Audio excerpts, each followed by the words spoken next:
And we're live. Or a deep fake. Or a deep live fake. Yeah. Or live bait. Or something of the such. A deep live. Hey, you can get us struck. What, because I said deep live? Yeah, the way you said deep. Oh. Ow. Alright, so let's turn this bright light towards me a little bit. One of my Christmas presents. Alright. A full set of neutral grays. I think they're neutral grays. I didn't look. Yep, neutral grays, which is what I normally use. For the black is a different black. I usually use 100 black. This is 110. I've never used that one. I'm gonna guess it's not superly different. It's black. So, for those that don't know, black is black is made of two pretty much two different colors. It's made of all colors, but it leans towards dark brown or dark blue. So that's where you get the warm and cool tones. So if it's more blue, it's a more cool tone, and if it's more warm, it's the more brown tone. Neutral is as close to in the middle as you can get, which is interesting because you can mix blue and brown and get black, but there are other colors that you can put in to get a darker black, a truer black, I guess. Mm-hmm. The way you get any neutral is to mix complementary colors. So if you got colors that are opposite on the color wheel and you mix them, you'll either get brown or you'll get gray. So there's a couple other people that want to be included on the list. Hey, somebody's watching. Yeah. You have one person that watches every time that teaches the speaker. A watcher. It is. The observers from the screen. We want to see if we're messing with the timelines of the multiverse. So yeah, that was one thing I wanted to do because we both watched Rebel Moon, and well, I read a review. Yeah.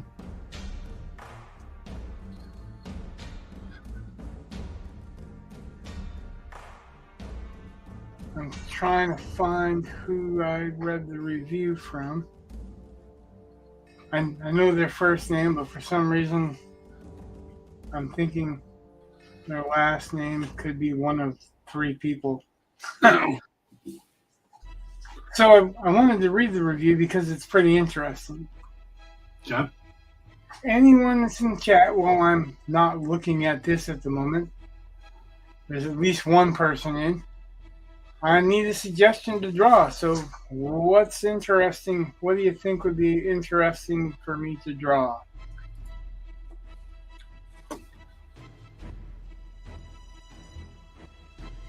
No, I don't think that's the one.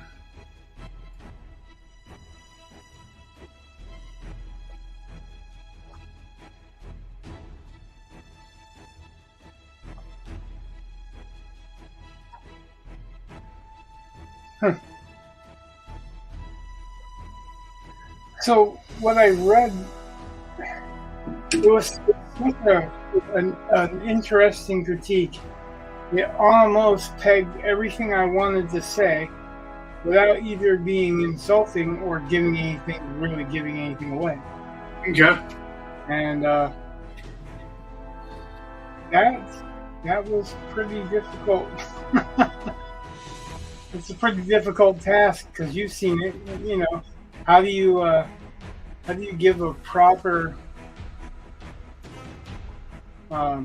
review Do you remember the Aragon book? I think that's what it's called. The air gun?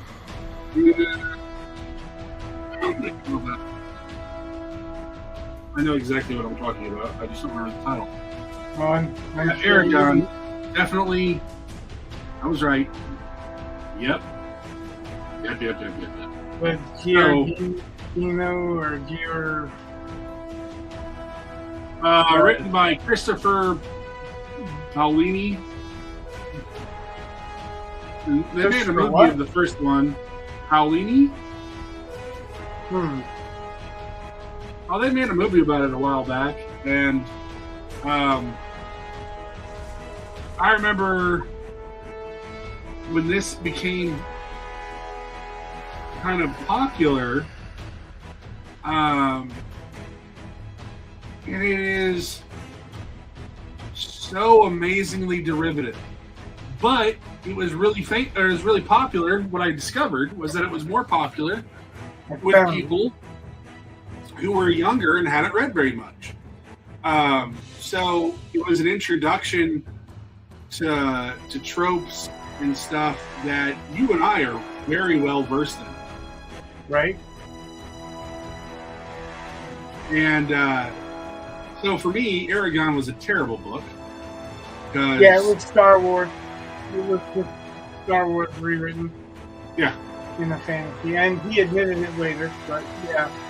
You could tell from the beginning where they took the dragon's egg and sent it to a place far away. Yeah. And the farm boy found it. Yeah. Incredibly derivative. But it introduced a lot of people to fantasy fiction, and it got them started reading it. And so to a certain extent, I have respect for the book, even if I don't like it. When it comes to Rebel Moon, you can tell it had aspirations at some point in time of being a Star Wars film. And you can tell it's, the person who put a whole bunch of stuff in it, do a whole bunch of tropes and stuff that we expect in science fiction and fantasy, but I can't really say he brought anything new. The Rhino, Killer Croc, or the Lizard. Those are suggestions.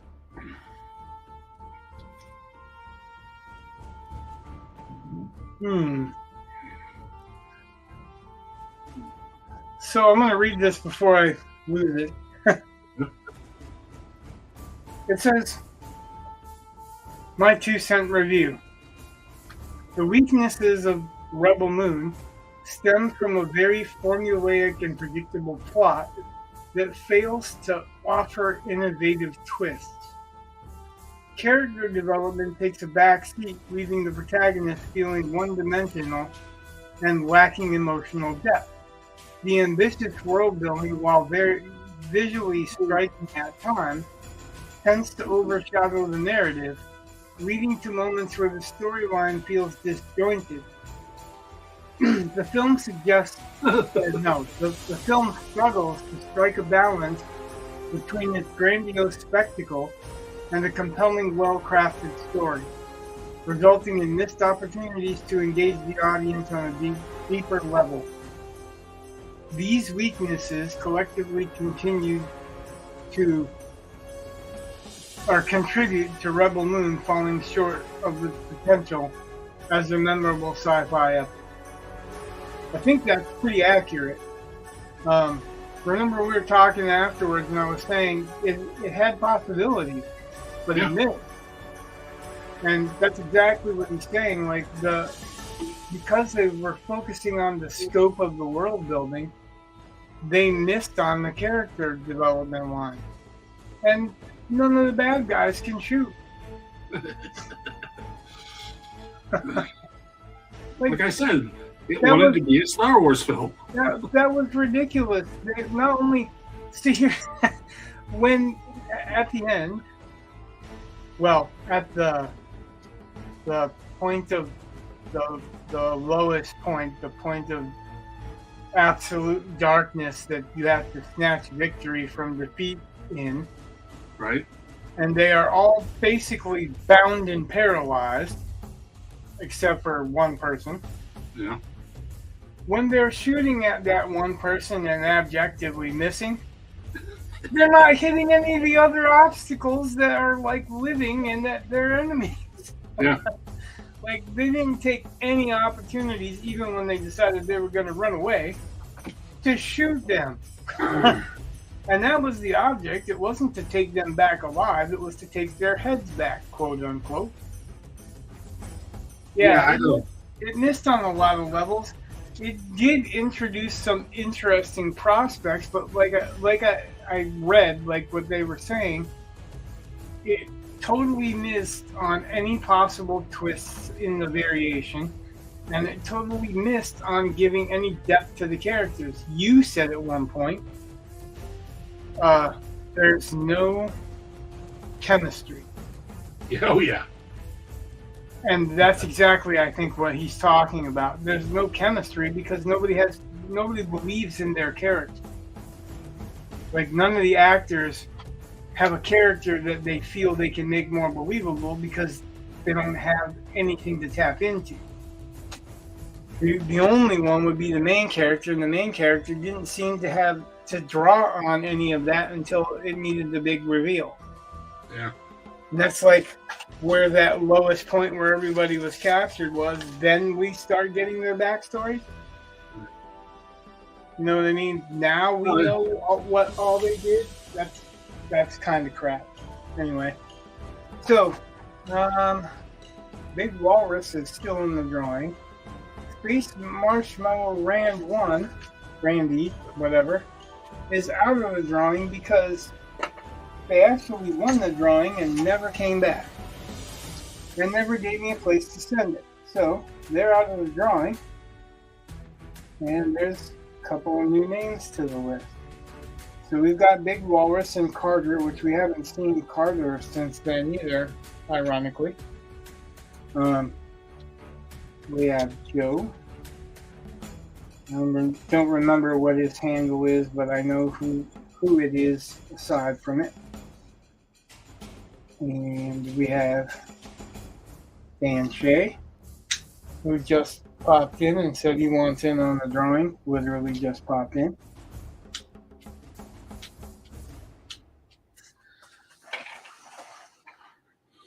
Oh my goodness. So we lost one and we're up to 5. You still want in, right? Oh yeah. All right. So that's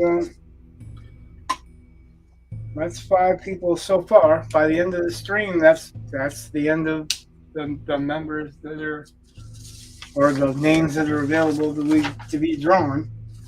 And that will be drawn on the first stream of next year. That's the way I'm gonna do it. That way, last minuters have the chance, and nobody is not expecting, and everybody can know exactly what stream we're doing the drawing on, so they're not second guessing.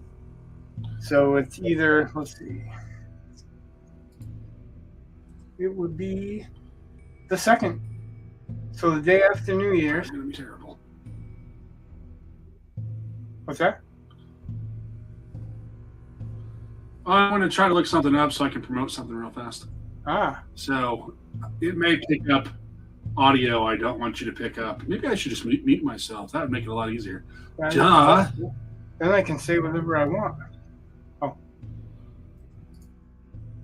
Dan, we're looking for suggestions for what I'm going to do tonight, too. So we've had... let's see. I want to keep a running list of this, too. We've had the Lizard. I just took it down. Killer Croc, the Lizard, and Rhino.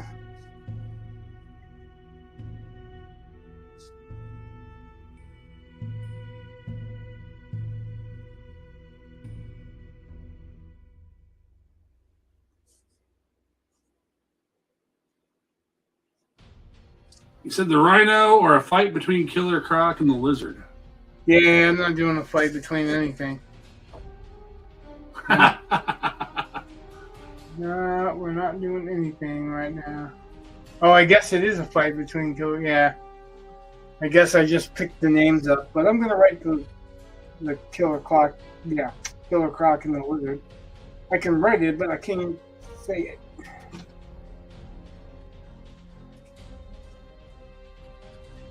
Any other suggestions? Because, like, if there's no prevailing suggestions, then I was gonna just do Batman. I'm only doing pretty much a headshot, so it's because I want to have time to start painting. That's the whole purpose of using paper. Anybody? Anybody? So you're gonna draw that on Thursday, right? Oh, do the drawing, Yeah. like for Venom, Yeah. on the 2nd. That's a On Tuesday. I 2nd? think. Yeah, the first stream of New Year is the 2nd Tuesday. So that gives, I guess that gives everybody Thursday and Saturday to get their names in. But right now we have 5 names at the moment. I'm sure there's one that I'm missing though. Like I think somebody had mentioned something 2 streams ago. I was Did busy Ephraim say doing the anything? work. What's that? Did Ephraim say anything? Ephraim said that he lives too far away to send it, Yeah. basically. Because we had that discussion, and I was telling him, if you wanted to pay for shipping and handling, I'm not charging for the picture, but if it's going to cost a lot to send it, then if he wants to pay for that cost, I'll send it to him. I don't care where. I think Australia is the ones that hit everybody hard. They're paying like $50 for a $5 comic or something like that. Nobody has any other suggestions.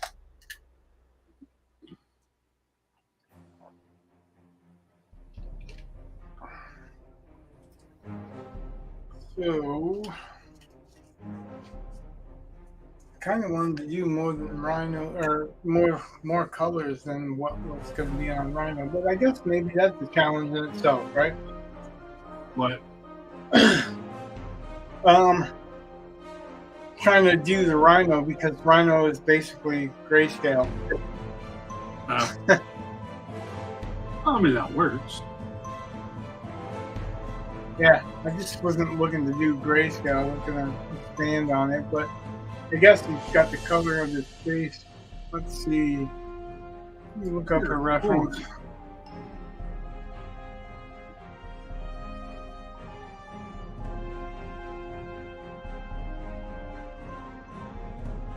Between Killer Croc and the Lizard would have to be more than just one day. That would probably be something I would do for a commission.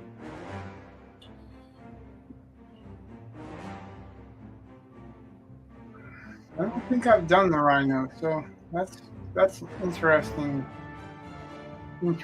challenge. I'll look up a bunch of references and see what I can find.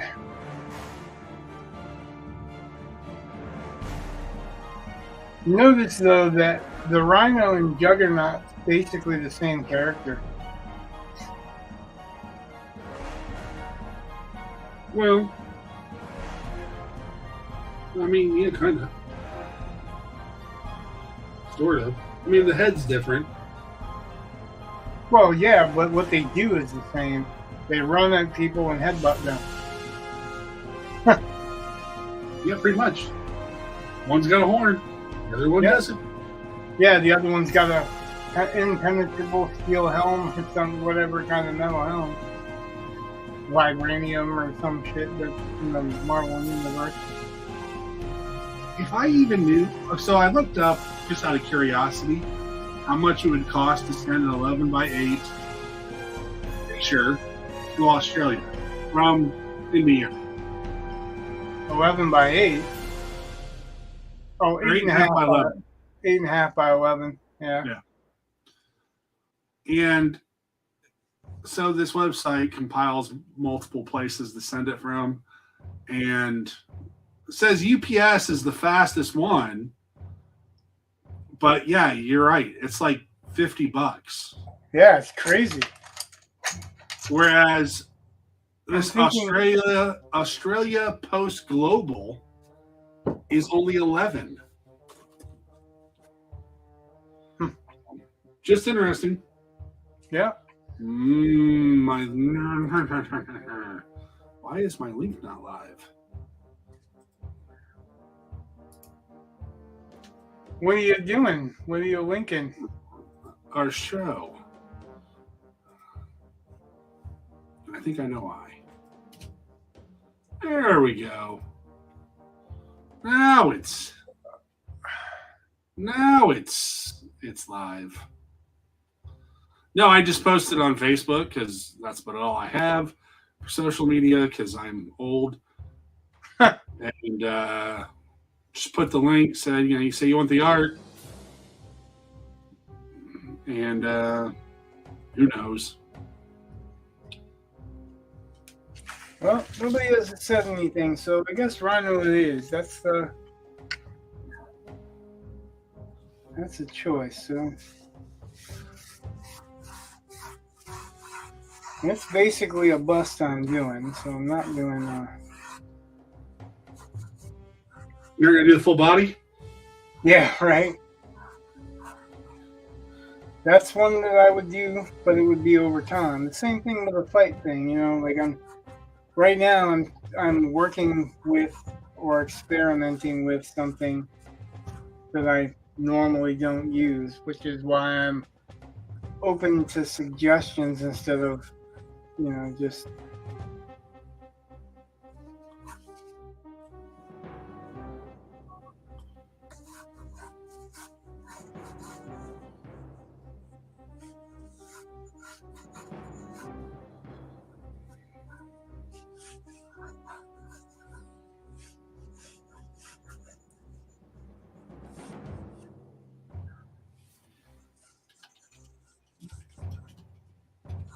I've seen a lot of incarnations just in the last couple of minutes.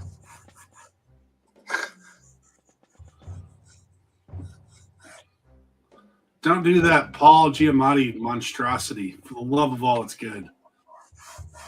Paul Giamatti? Yeah, well, he played the Rhino in Spider-Man 2 for all of 10 seconds. Huh. Shows how noticeable he was. Well, yeah, he plays it. It's basically a huge mechanized suit that he sits in, and he's Russian. He has a weird tattoo on his head.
Tell you what, this new stuff that I have, I could put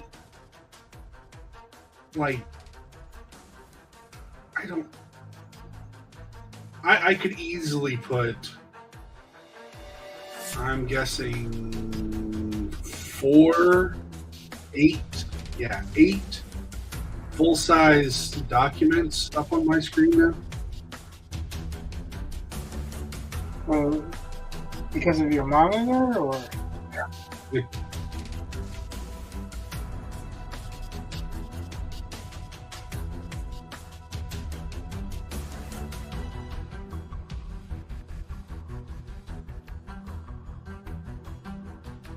Yeah, the thing is monstrously huge.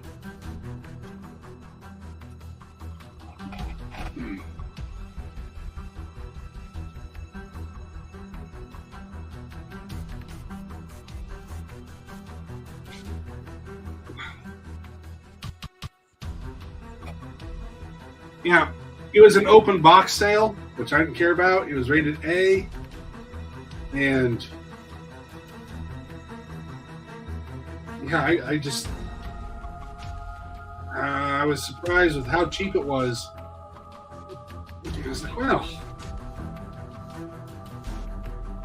The only problem with this is it is rather large, which is also awesome, but it's very large. It is just huge.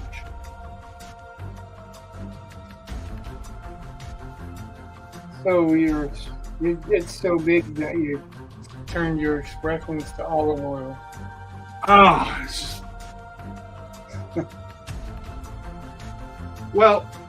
For example, I've got a Google Doc open right now, and it's at 50% because that's still huge.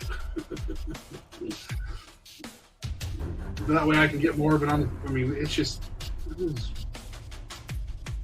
kind of nice when I'm going through and I'm revising that Snarl and Umjot story. So I'm digging how much I can hold different, because you know how I do it. I always have all those different versions of the same file, because if I'm going to make a massive change or explore something, I'll just make another copy. So this is definitely one of those things where the more I can see at once, the better. But like right now, my laptop, well, here, hold on. Let me see if I can't.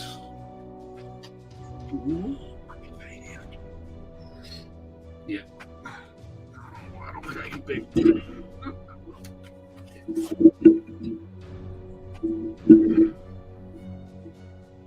So I put my laptop there on my desk, like where it normally goes, and I really have no room on my desk for my laptop. So I only get, kind of weird. But I'm still playing around with it. So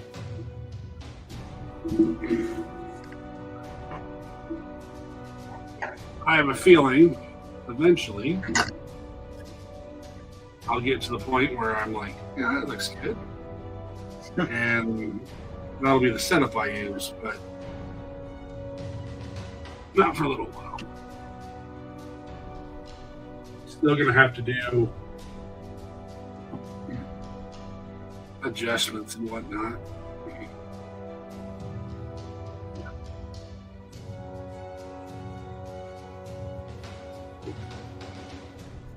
Yeah, then my wife was, because her boss does various social media things, and he was going through, like, he's got his own little studio and whatnot, and she's like, oh yeah, you should look at his setup and the way he does sound dampening and all this stuff. And I'm just like, yeah, that's cool. That maybe later, but for now, I just find it interesting that I don't know. I mean, it's kind of weird that in a small town like Marion, I've run into two people, and I kind of know a third, that does quite a bit with like I don't know if you've ever heard of the Fitness Marshal.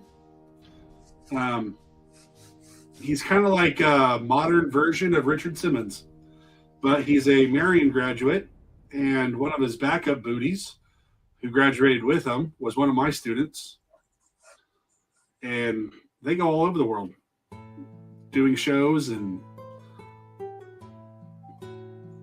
various various online broadcasts and things. And it's kind of weird to, like, out of one tiny town, somehow I'm running into these people or knowing them naturally. So Rhonda's boss with all of it, he has a whole bunch of stuff. He's on TikTok and Reels and stuff all the time with various devotional things. And then he has his own little podcast. And this other guy who we met randomly, he was actually the guy that sold us the windows to our house. Well, it turns out he's an engineer, and he started his own company doing social media for people. And he also does like aerial photography with drones and stuff. Oh, so cool. Yeah. Like if I really want to set up a studio, he's like, "Oh, I'll set it up for you." Like we're like, "Oh yeah, okay, cool." So must be nice. Yeah, I know, it is nice.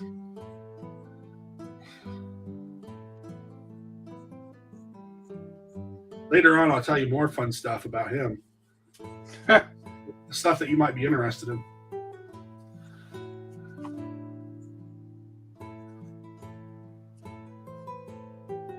It's not quite ready for prime time though yet.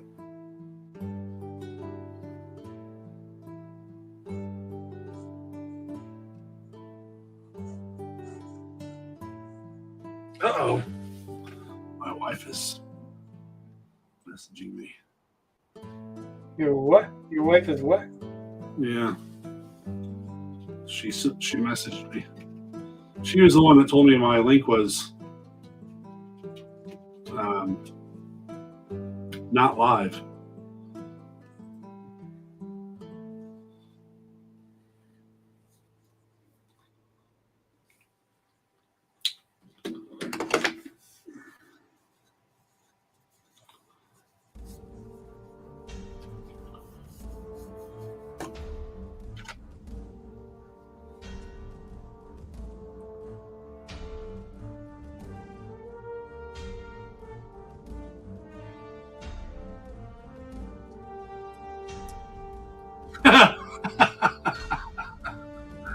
Oh, it's nothing like that, Dan. Nothing at all.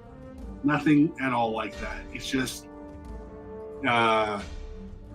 there's some marketing things that I've been, that's all it is. It's marketing stuff. It's nothing.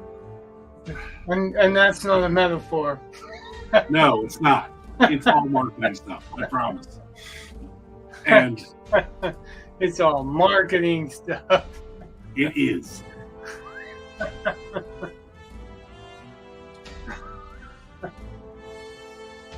guys are going to get me in trouble. Hey, but at least we know Dan is watching. Good job. Yeah, it's been a while since he was watching. He used to be pretty regular. He's got more time.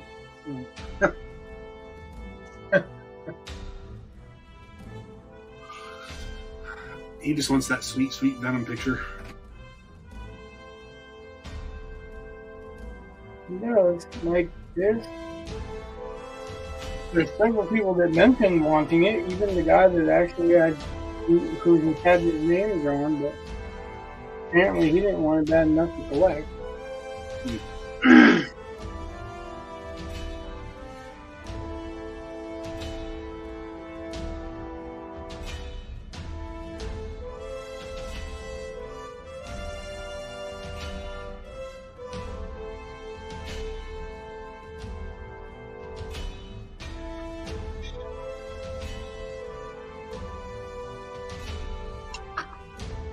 dog is making odd noises. Might be asleep. What? Well, my dog is on my bed, keeping an eye out, except for she's asleep, and she was making odd noises. I had to look. Hunting dream rabbits? I'm chasing a squirrel.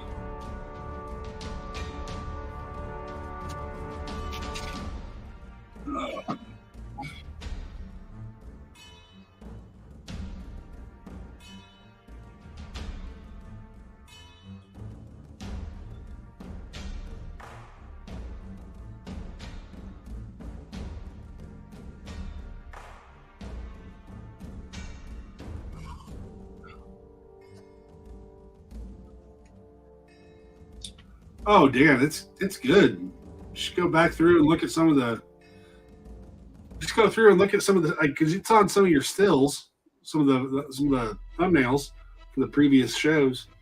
From what? The Venom picture. Oh, I got it to hand. Oh.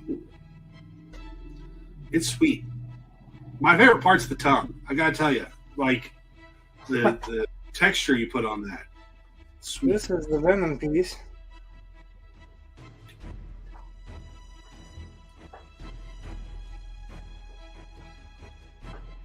Oh.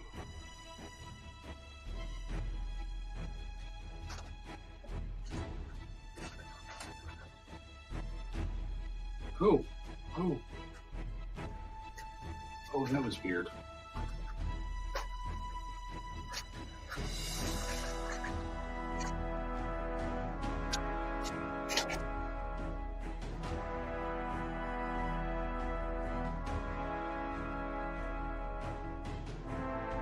It is sweet.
Oh, good. Doesn't have this brush up here. I can't use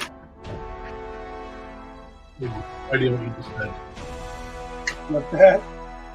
I have no idea what you just said. I said, well, why would good it has for me to have this brush up here if I'm not using it? No.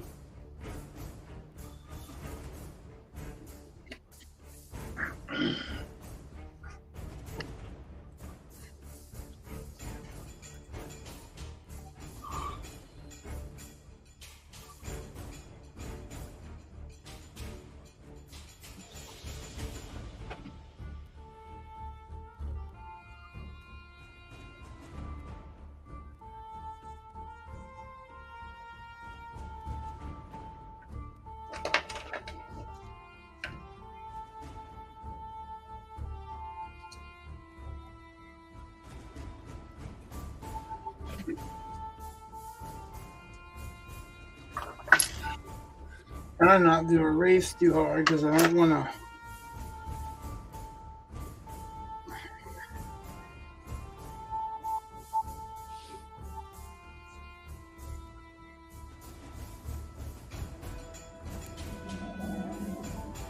Tear the paper.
That sounds like a Mr. Eli. What? So that sounds like a Mr. Eli. Oh, yeah? He had a good Christmas. That's good. Hey, Eli, you want to tell Brett what you got for Christmas? Leaf blower. Black. Come over here. He can't hear you from over there. Leaf blower. You got a leaf blower. Fun. And it's his second child. He's carrying it around everywhere. I used to live between two guys that had leaf blowers. So I'd wake up to the sound of leaf blowing from one side of my house, and they'd blow the leaves all in my yard. And then the other guy would decide to blow all the leaves into my yard, and I didn't care. They were nuts, and they were always leaf blowing. They would get on their roofs and leaf blow, like regularly. He like carries it around with him. He's put it in the car. He's thrown stuff out of the chair so he can put it in a chair. When I first asked him what he wanted for Christmas, he looked me dead in my face and goes, "A car." I'm like, no, first of all, I can't afford to buy me a car. Second of all, you drive like shit. Yes, I've heard of his exploits. And then the next thing he said, he's like Santa gonna bring me a chainsaw. Chainsaw? Maybe not. Yeah. Chainsaw outside, cut wood. Like, Dan said Rich is going to wake up to leaf blowing for a long time. Probably. yeah, well, I got him this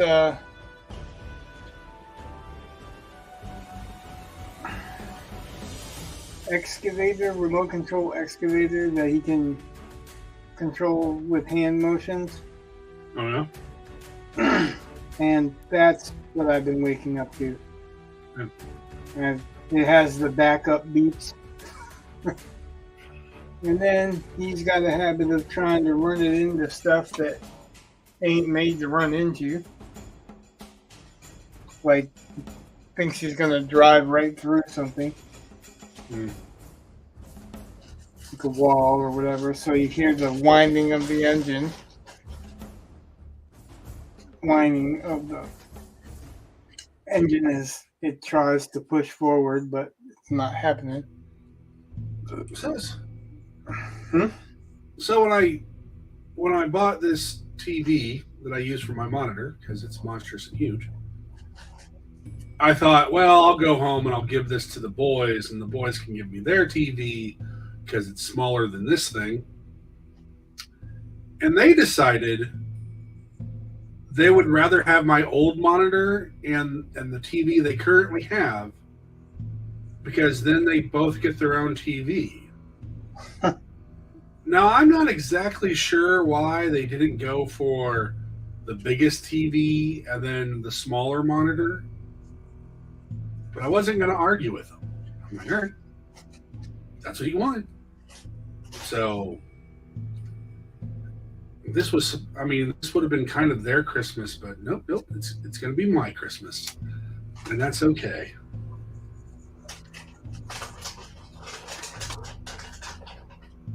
The microphone was really kind of surprising. And then the new camera, which is working better, was also a bit of a surprise.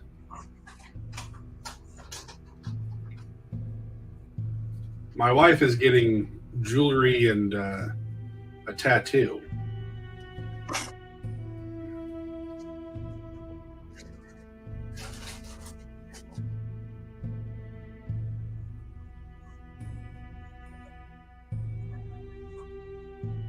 She's really getting into getting tattoos now. She just wants them all the time. I want another tattoo. Yep, she's got it. The addiction.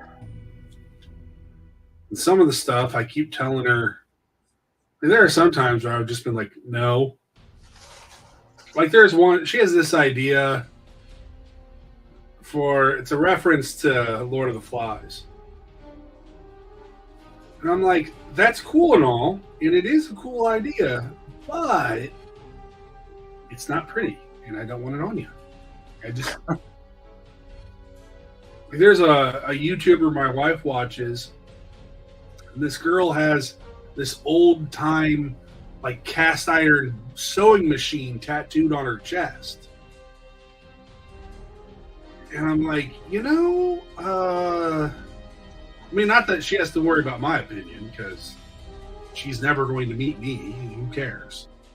And it's not like you have to worry, it's your body. You do what you want with it. So I'm not saying you can't or whatever. But I'm sitting there and I'm thinking, at some point in time, she's going to take off her top for her husband. And, he's just going to be sitting there wondering, why am I looking at this sewing machine? Like, whoever thought to themselves, oh, yeah, that's going to be hot, a sewing machine. Ooh. Well, I wouldn't be so quick to make judgments like that, because you never know. And some people, it wouldn't be a sewing machine, it would be the fact that she's tattooed there. And that is an attraction for some people. Oh, and you know what? She doesn't have to worry about my thoughts at all. When it comes to my wife, I get a little bit more particular. Yeah, well, the only thing I've ever done like that with my wife is, like, I don't ever really tell her what she can and can't get tattooed. But what I'll say is, like, I'm not going to tattoo that. So, like, if you want that, then somebody else is going to have to do it. And that's only been really one thing. Because I didn't want to look at it again. The same thing. I didn't want to look at it. Which is really weird, because it was a comic book character. And hey, friend. And there was one that I would have, done. It's the same character, just a different artist. And it's the regular artist on the title, but there's these little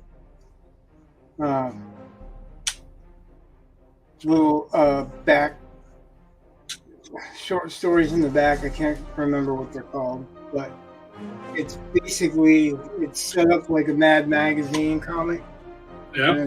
It's done like a Mad Magazine artist, which, I don't have a problem with that per se, but I just didn't like the art for the character. I didn't think it did him well. The other characters, it would have been fine. Like if, and it's pretty common. Mad Magazine artist. I just can't remember his name. And it's not him, but it's somebody mimicking his style, and I just didn't want to look at that, especially where she was looking to get it. Mm.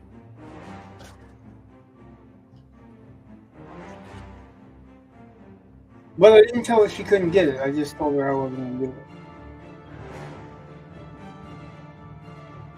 Which I think is totally different. Well, again, I mean, there's nothing I would, just put my foot down and say, I forbid this, because that sounds like a losing fight.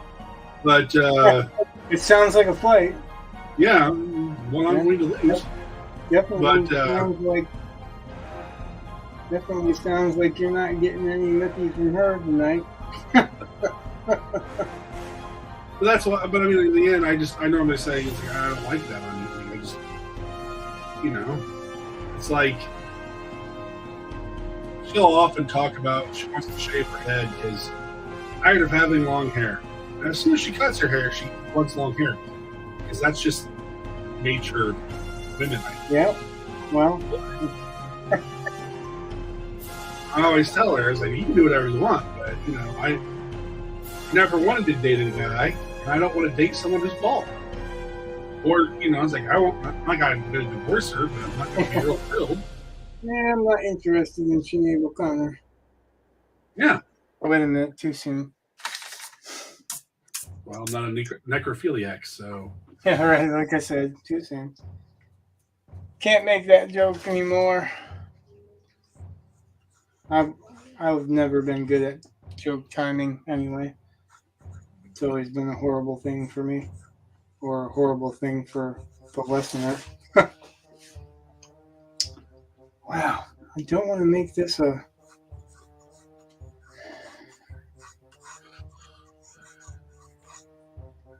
I'm going to make this a tangent, but I don't want to make it too small either.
See, that's too good of a mic for you.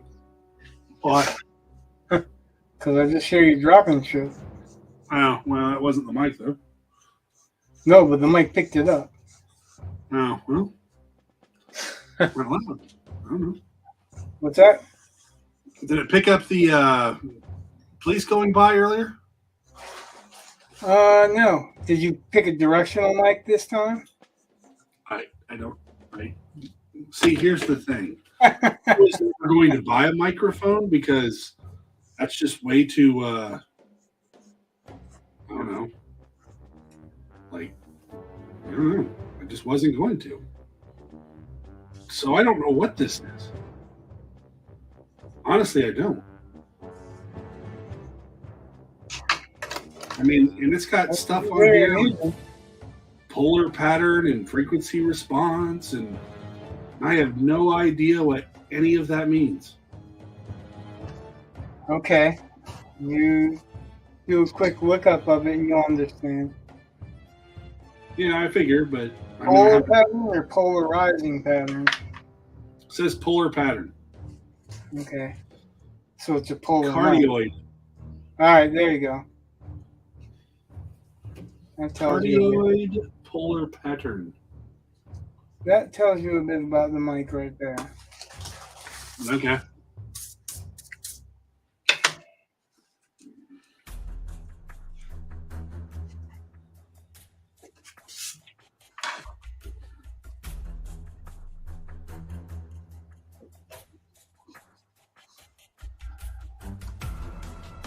Yeah, definitely going. I will have to look up what the heck any of this stuff means.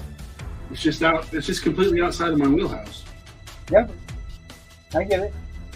So I'm very slow learning that shit too. yeah, That's why we're not on.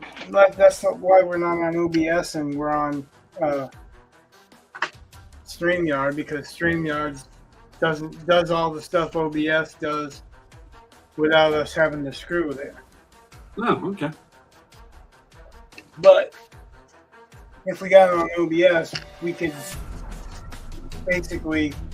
have a face cam and a draw cam, and we could set it up how we wanted to. We could set up the overlays and all that a lot easier. You just have to know. You have to know the system, and I just haven't taken the time to learn the system because there's a lot more going on in this life than just streaming. Yeah, I know. Well, then I know there's a lot of people that stream, especially on Twitch, like every day. yeah. I'm not an everyday streamer. I don't think I'd ever be an everyday streamer. So.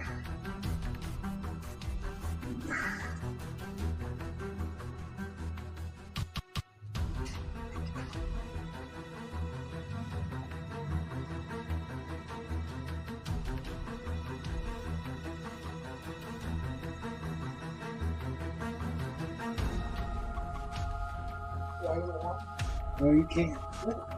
Oh, you're crazy.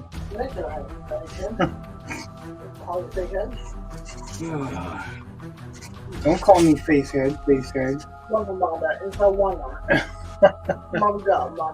Yeah, well, if we do that, Mom's probably not going to go.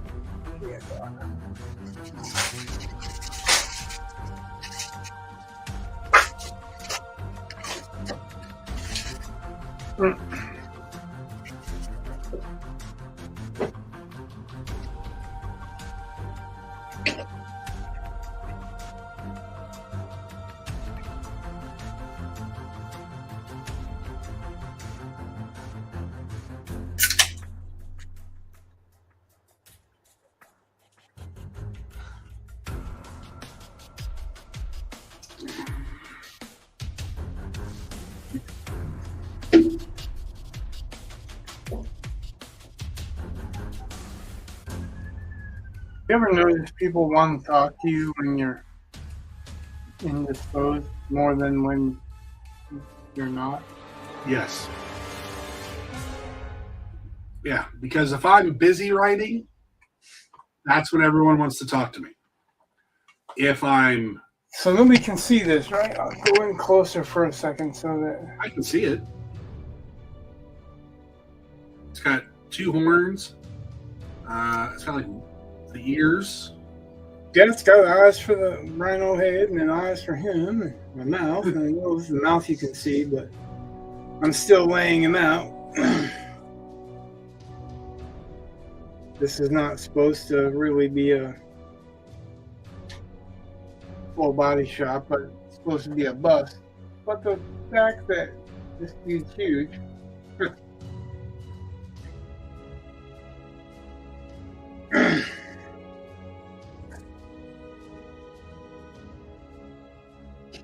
Makes it a lot more interesting to design it.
Dan says it's cool.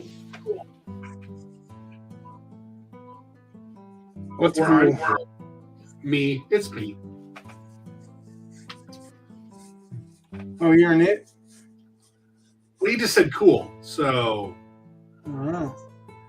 He probably said that when I showed the picture. blah blah blah. Timestamps, you know, make a lot of difference.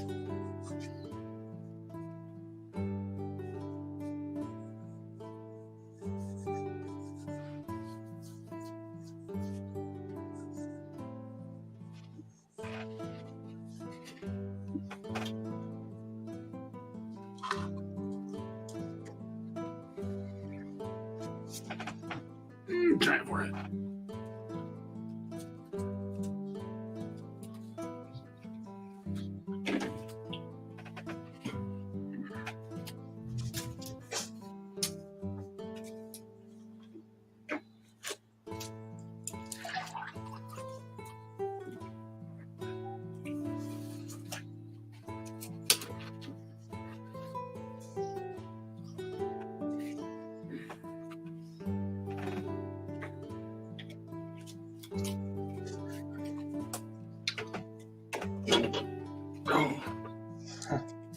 You know, I don't know how you sit for like 3 hours and you don't ever go to the bathroom because it's been an hour and I'm about to go.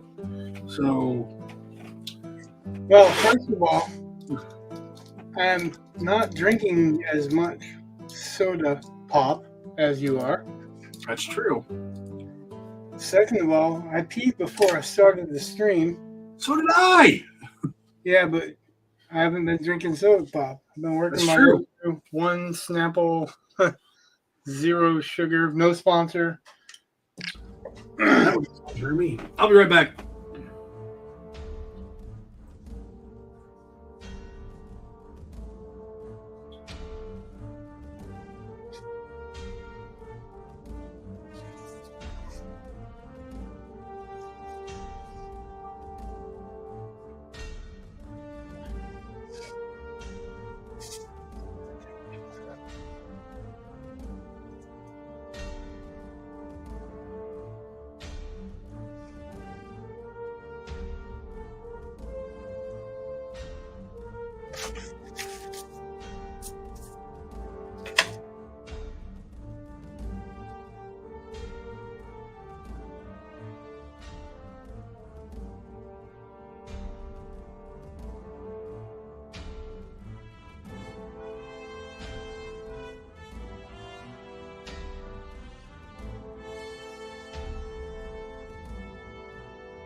And back.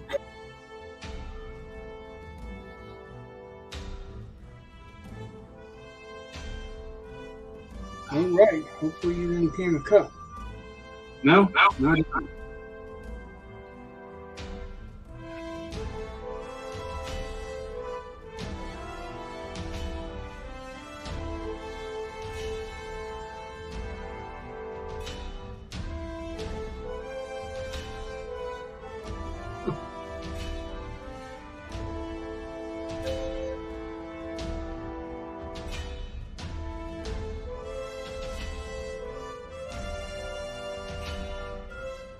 So I think, more than likely, I saw Aliens 3 in Evansville with my grandparents.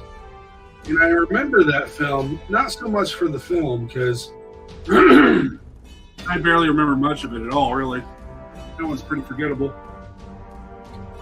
But Wasn't that the one that had the kind of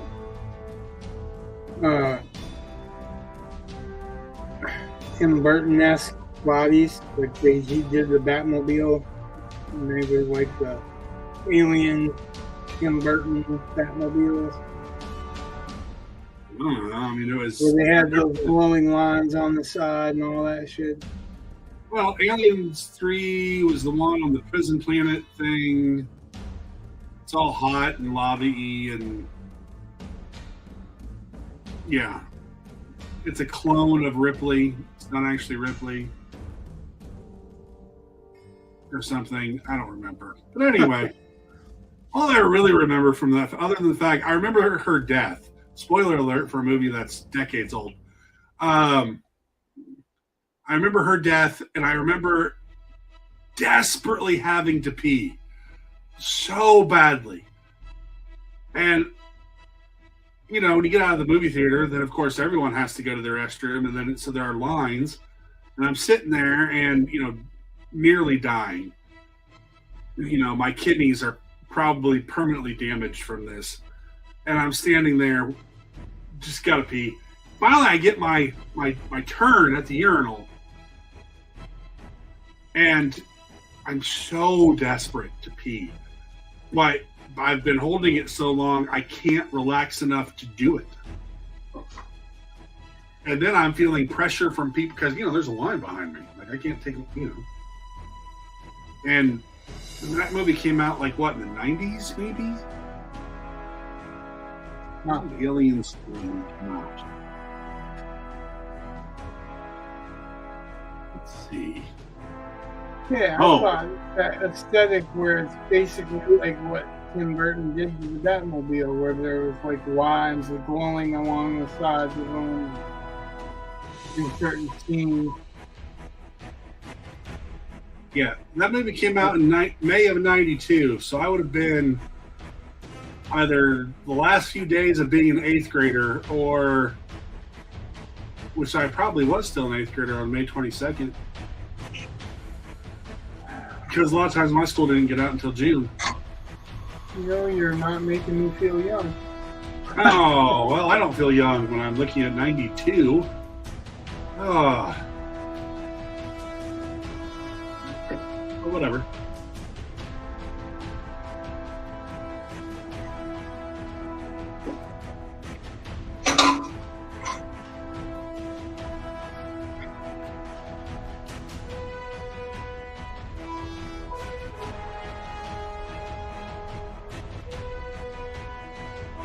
Yeah, well,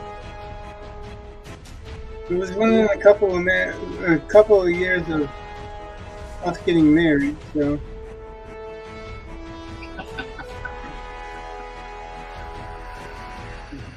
Yeah, that's funny.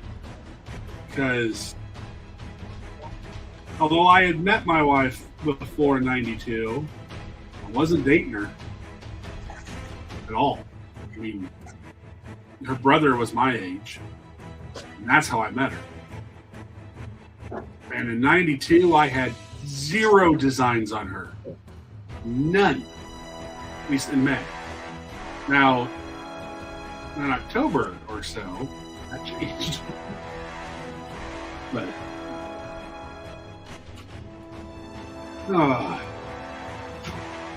Time flies when you're having fun, I guess. Time flies when you're not bored. I would say that doesn't equivocally mean you're having fun. You're That's just true. not thinking about the time passing. Because some of it's been fun, but some of it ain't been fun. And I'm sure. Like, don't get me wrong, as far as my wife goes, I've loved her since the day we got together. Like, since before we got together, obviously, but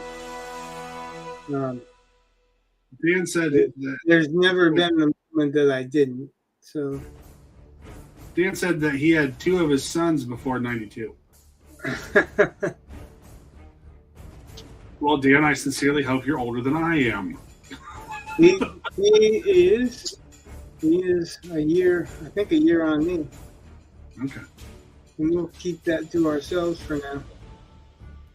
Well, you know, I mean, technically in 92, I could have sired some children, but... No, I sired at least one children before then.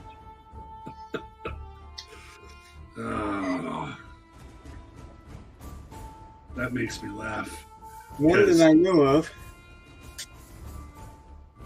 Means my children are just wee babes compared to yours. Well, yeah, like the only one that one of my kids that's in school yet is Eli, and Eli is actually 20, so Yeah. he is our youngest. So that's something. Although this coming May, I'll have 2 teenage drivers.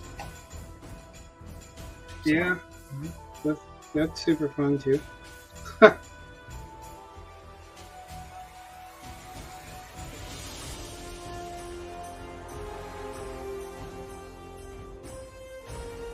And I mean that super fun as in not fun at all. I just hope. Well, I mean, in the grand scheme of things, one who's driving now is incredibly cautious. There you go. Like, That's something. well, it's one thing, but other times it's just like, for the love of God, man, speed up. I would like to get there today. Yeah. I always thought the phrase "drive like you want to get there." I thought that was pretty perfect because that means you're not dilly-dallying, but at the same time, you're not going to do anything too stupid because you want to get there.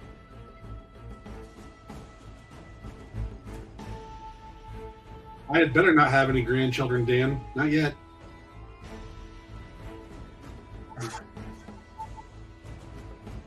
If I do, I've always got some splaining to do.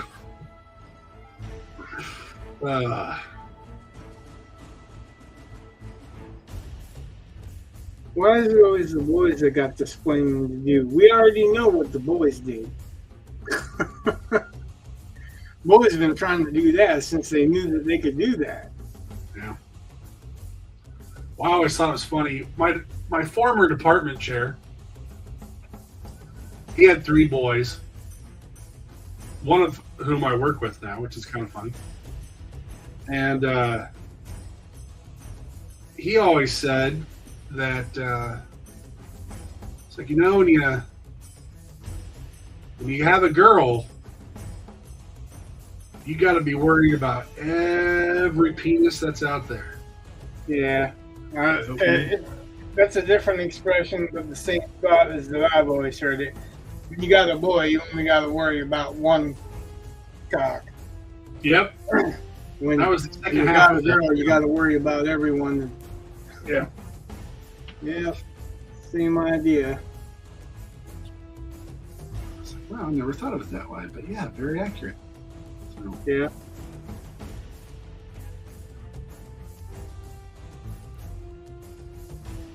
In my experience, it doesn't matter how much you worry about the girl. She's going to do whatever the fuck she wants to anyway. Matter of fact, the The more that you're concerned with her well-being, the more that she's gonna fuck with your concern. I love my daughter to pieces, but she put me through hell when she went through that shit. And all I was doing is trying to keep her safe, trying to be a dad, you know.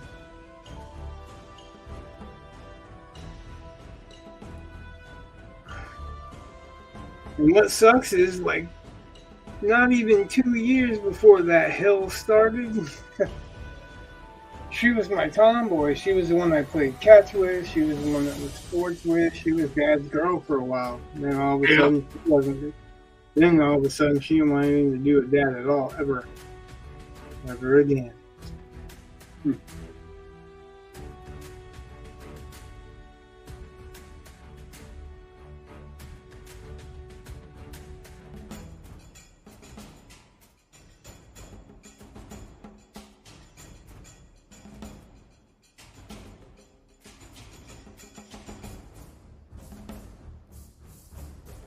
So I told you that my son got a tattoo, right? Nope. No. Well, my son has a tattoo. I think we were talking about wanting one or something like that. But Well, he did, and he got it this summer because he came home one day, and I didn't tell you first, huh?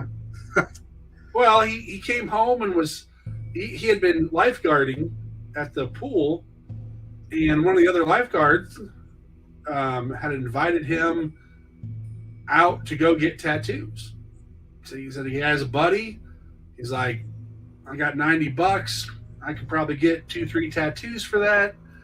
And I'm thinking, oh God, $20 tattoos can't be good. Like just $90 tattoos can't be good in my neck of the woods. So, like, so, yeah, I mean, it was one of those things where it's like, So, yeah, that's when my wife called up our friend who owns the shop and he said he'd do it. He had some conditions, which was cool, but he's like, yeah, you don't want it to get some janky herpesiphilates tattoo in somebody's kitchen. Like, yeah, that's true. Dan said he has to bounce. Got to head for the bathroom. My trip's definitely going to take longer than someone else's during this podcast. Well, thank you. yeah. Thanks for hanging out. Thank you for joining the drawing. So we've got names in there. He also said he loves the pick. The one that I'm working on, or the one that I showed you that you wanted to win? It's probably both. Well, the can't be both, unless it's the both. Anyway, I'm sure he's liking both. You're right. I was right.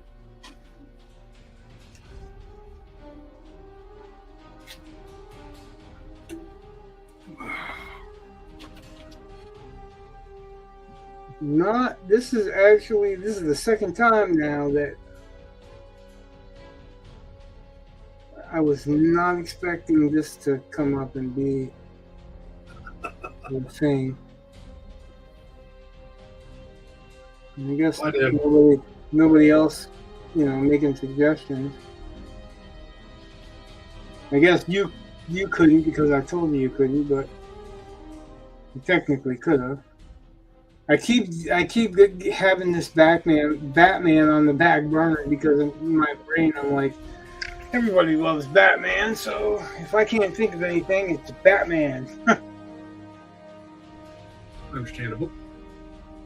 But I really want to engage in the community and start something that somebody else is thinking about or thinking is cool or whatever. I'm short of a commission. But if one person likes it, there's bound to be others that are going to like it. And as it's in the information box, all of these are for sale unless they are specifically commissioned or already given away.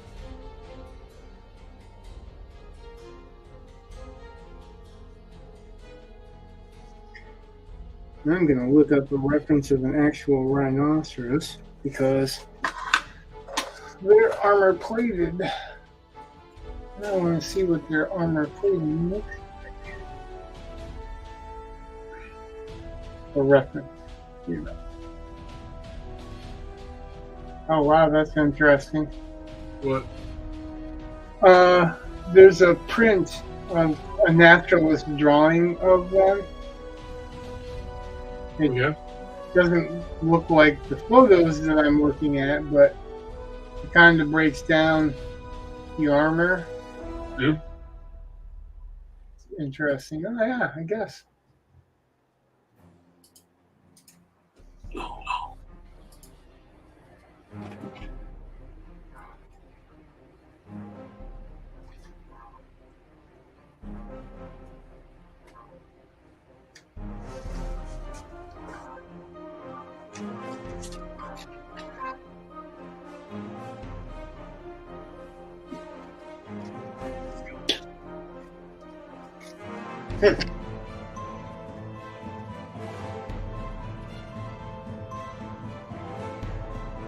Always think it's a good idea to find multiple angles of reference.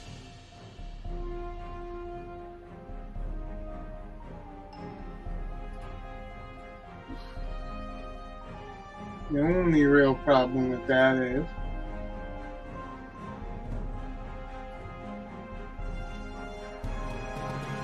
that the more windows open, the more problems it could cause for. Oh yeah, that's not a full-size picture. It is a full-size picture, but it didn't lead me to the full-size picture.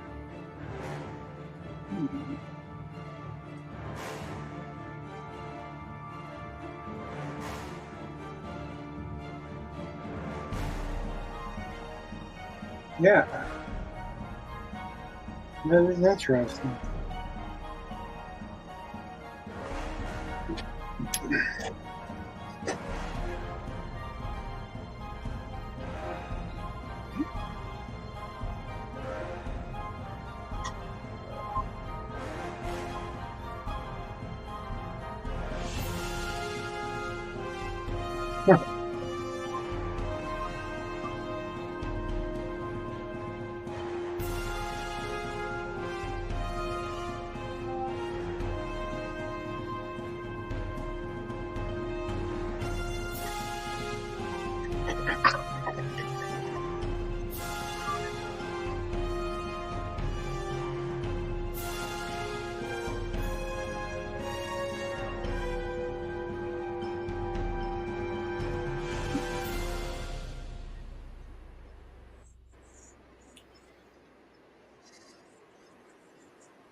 So the references I found were rhinoceroses in captivity, Yeah.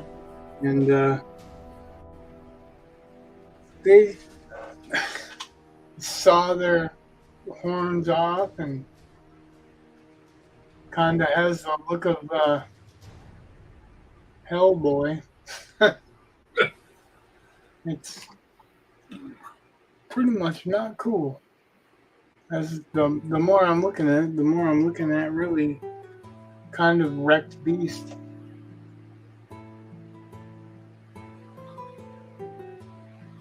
And obviously, it's all from fear of it. But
also brings up the question of,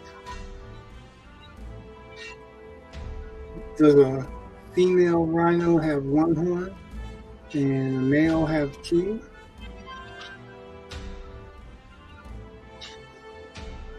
You say so?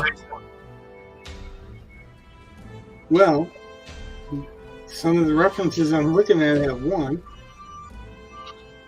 Clearly, there are other references that have two. I've seen two in nature. I've never, studied them long enough to.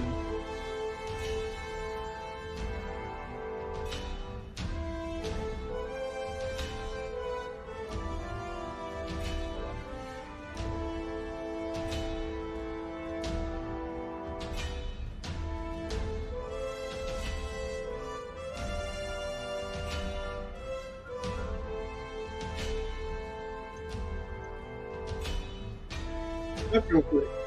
I bet you there is. I bet you like a female's got one and male's got two.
Have you watched Blue Eye Samurai? No, I have not. I saw it on Netflix, I think. It's on Netflix, right? Yeah, I just watched it. I liked it. There were two unnecessary sexual parts that were, at least one of them was gross.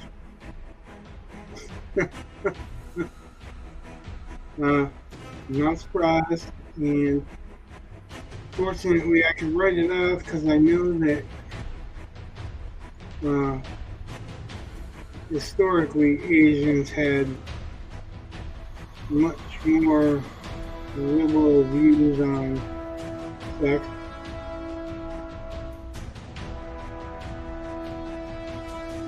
Than I do.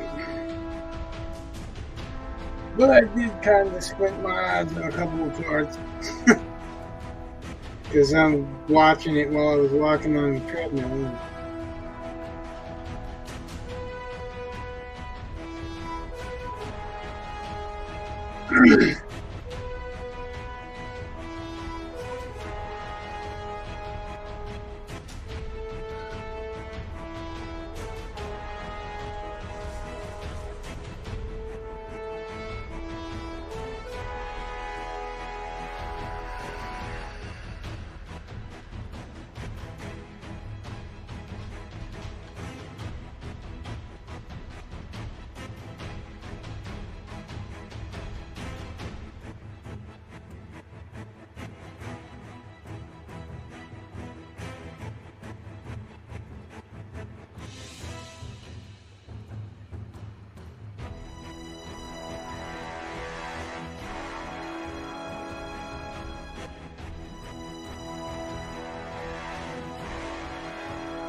But other than those two parts, I thought it was really good.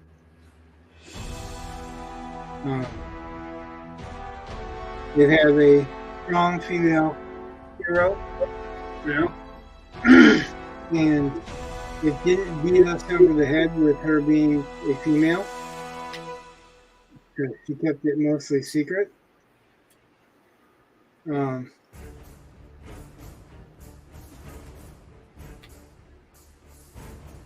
You kind of cared about the character, even though there were things that almost abused all the sympathy that it gained, like almost threw it all off. Yeah.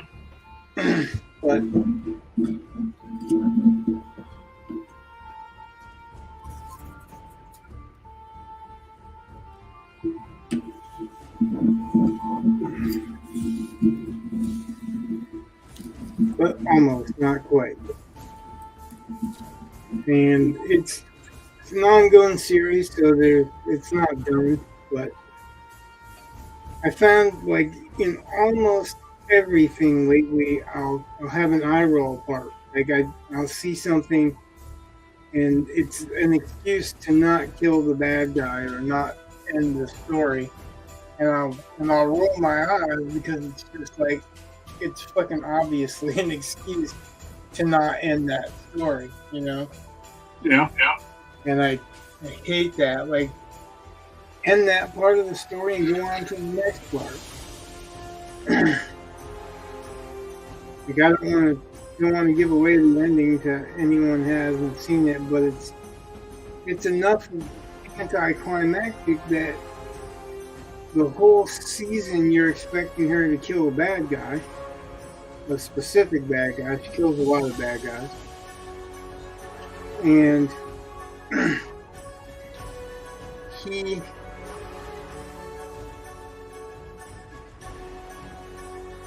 basically, she's looking for names, and he basically coughs up the names, and she still lets him live under the guise of he needs her to find them. Like, once she's got a name, she knows who to look for. Yeah. That's all. So That's all she had to find this dude was a name.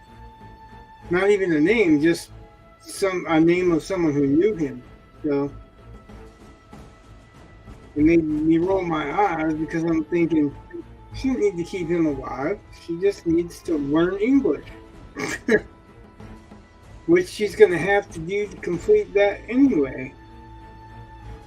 Oh, there is an underlying theme that the white guy is an animal and not a man, but that's also like a Japanese belief or an Asian belief that outsiders are less than men. But it's specifically like any relationship to white people. But like I said, it kind of plays with what they would be working with anyway. So I think it's worth a watch. I think it's a good story. I think there are things about the story that could be changed and not change the story or detract from the story. But all in all, it's definitely worth a watch. It is adult, so they're going to show things that you may not want to watch or watch with your kids. And, you know, there's, like I said, there's a couple of scenes I turn my head away because that's not what I want to see.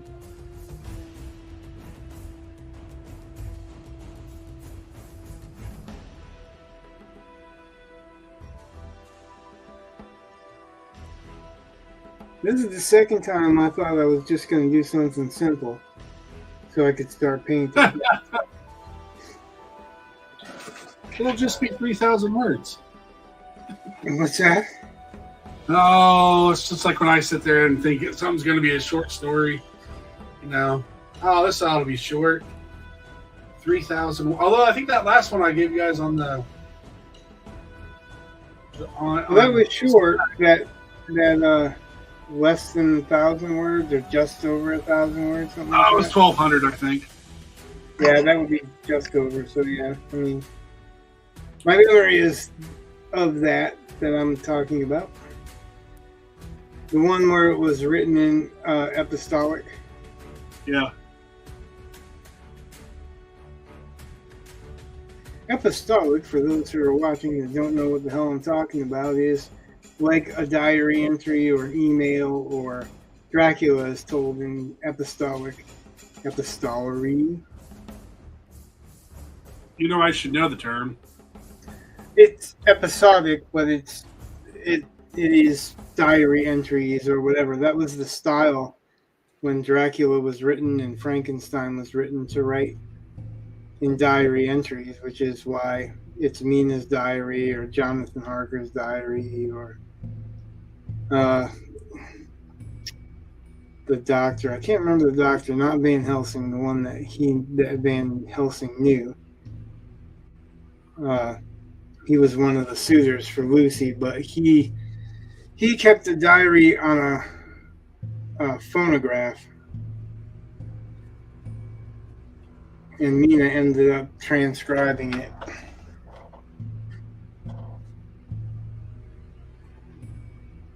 But yeah, it's called epistolic or epistolary when you write by letters or notes or diary entries or something like that, where it's indirect, but it's still telling the story in first person from different points of view. Yours, though, had implied endings and implied situations that's not inherent in epistolary, but it's the format that you chose to tell the story in.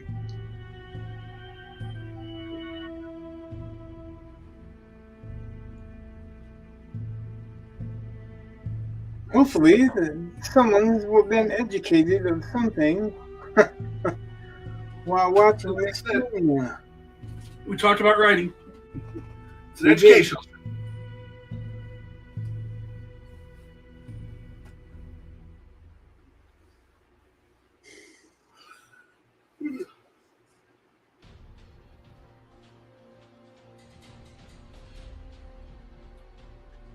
Is it that way?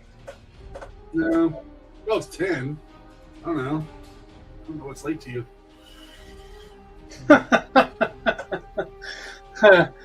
10 is not late to me. I mean, lately I've been crashing a little bit early because I've been into the weather, but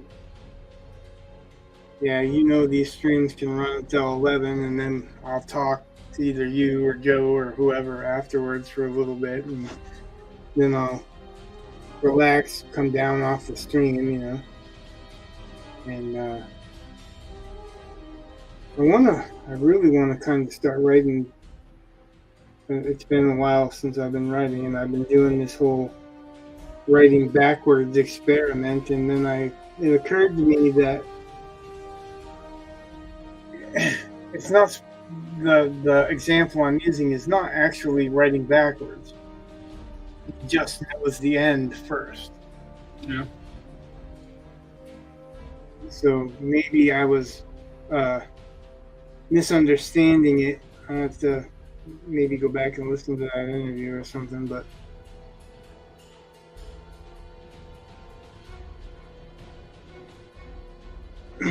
No, I kind of think that having the beginning and the end in mind,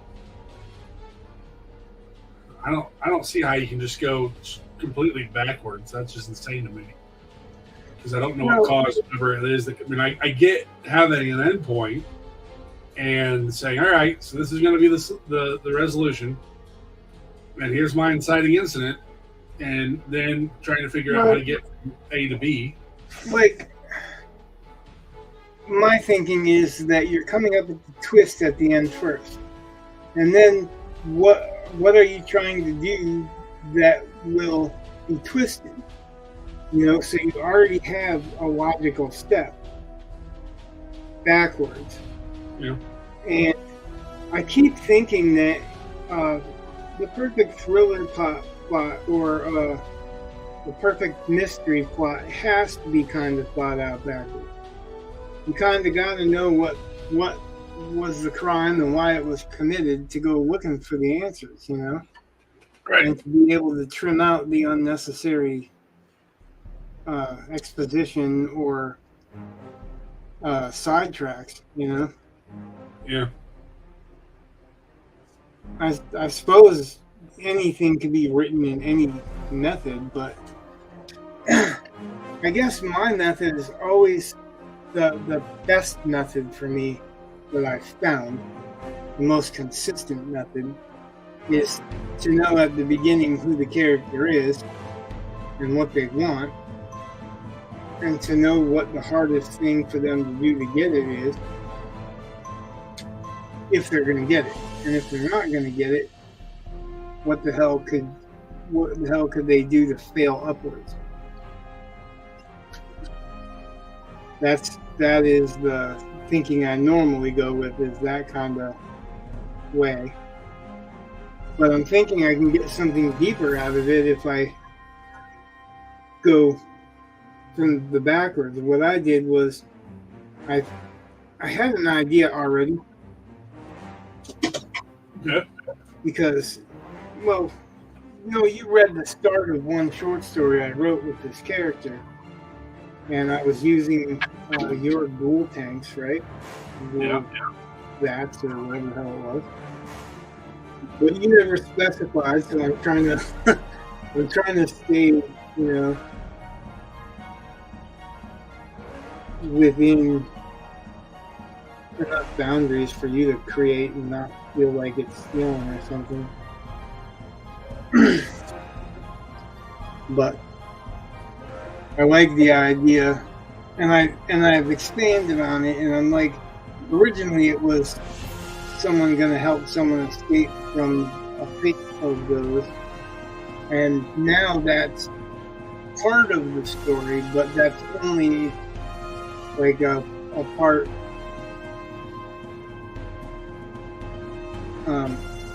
off to the side of the main story, right? It's a complication now instead of the main plot. And the plot, the way that it worked out for me, with the misdirection and all, it worked out kind of like a frame story, which is really weird because it's not a frame story, but it kind of is also. Like it's a story about my character being hired to look for another character, and it's in the Old West, but there's obviously ghouls, so that's a speculative element. But all the rest of it, it's basically based on historical truth. And then I added an element of a serial killer, or what seems like it could be a serial killer. But that serial killer wanted a frame story. So it'll actually start with a prologue that has nothing to do with the main character until much later in the story. If that makes sense, staying vague. I've got kind of high hopes for it, but I'm an impatient writer. Yeah. And like once I get enough, I'm like, I want to go. I want to just get going and go. Yeah, I agree. And it's very, very hard. It's an exercise in restraint that I haven't touched this yet.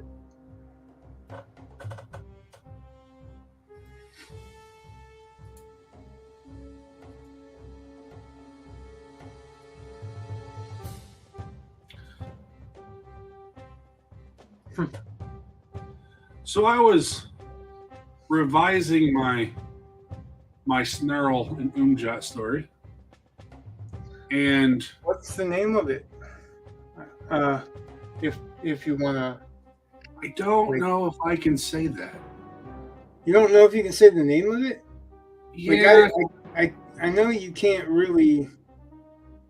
if I want to submit to Writers of the Future, I don't think I can. Oh, are you submitting it to Writers of the Future? Yeah, I plan on submitting it this quarter. Okay. So I have 5 days to revise. But I for some reason thought that was one that you had sold or something.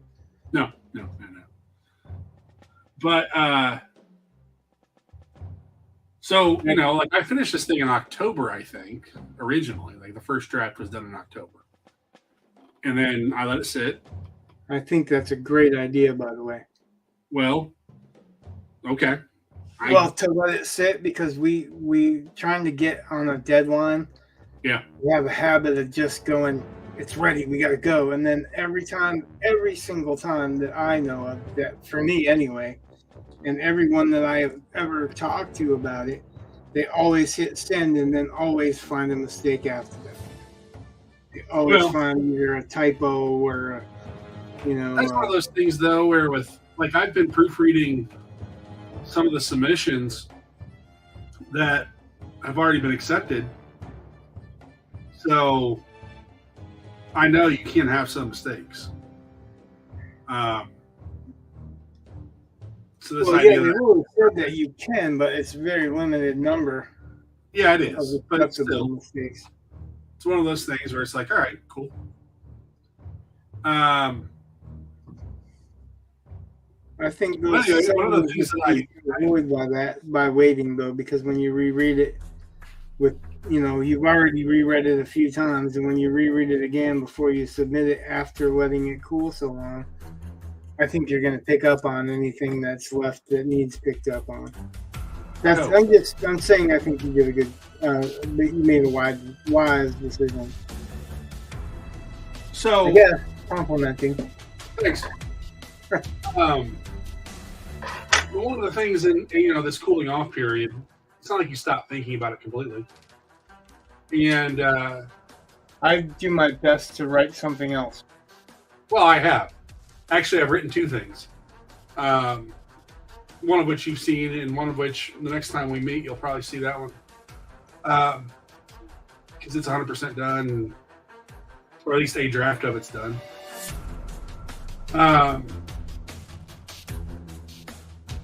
But so I was going through and the premise that you have this imp that's summoned from the realm he normally is in and forced to come to the whatever the realm is that Umjat's in.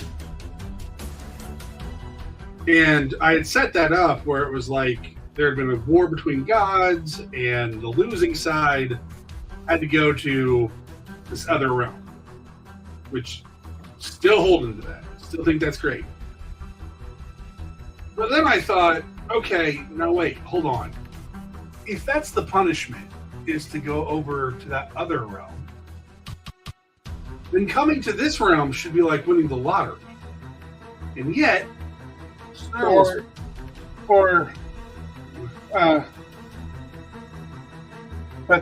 what realm were they taken from for losing it? So that might be the difference. It might be a worse realm, in our opinion, than our realm, but better in something that enjoys worse. Well, see, so that's where I started thinking, you know what? I don't think the losing side would necessarily accept the fact that they've lost. Like I could see them trying to kind of spin it, I guess, so that, oh yeah, we've ascended to this realm, and left the other losers behind. So that kind of took on, I think that's kind of an interesting take in why he should be angry. And I'm going through and I'm, making my changes and whatnot. And I get to the part where and still at the beginning, Snurl meets Umjat, who's a troll. And I don't know how much knowledge... A literal troll, not an internet troll. Yeah. I don't know how much knowledge Snurl would have of a troll or anything from this realm. I don't know how old he is. It's one of those things where I haven't completely thought all that through. But then also... Because it wasn't necessary to tell the story. Right, it wasn't. And now I'm beginning to wonder. But so I was describing Umjot for the first time, and I almost said that despite the fact that he's sitting crisscross on the ground, he still would tower over a human. Yeah, I really don't like saying that he's over 10 feet tall or something like that. I've never liked those kinds of descriptions. Because you don't like using feet in something that you don't believe they necessarily would use the word feet. Or something. It's kind of clinical and obvious. But then I got to thinking, now wait, would Snarl know how big a human is?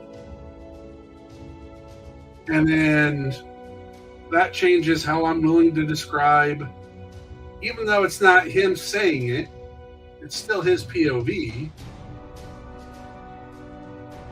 I was like, I don't think he would necessarily compare him to a human. So then it was like, well, do I compare it to something else? But if I compare it to something else, the reader's not going to know what that comparison is. So, you got to go through a whole different route. Just those little things that you kind of have to work through with point of view and narrative distance and all the things that you have to, I swear, I don't know if you can teach this kind of stuff. This is the kind of stuff that you have to encounter it and see how it plays through. I think the most you can probably do is be made aware of these things, but until it's your own writing and you have to make that decision, I'm not exactly sure if you can teach that kind of stuff.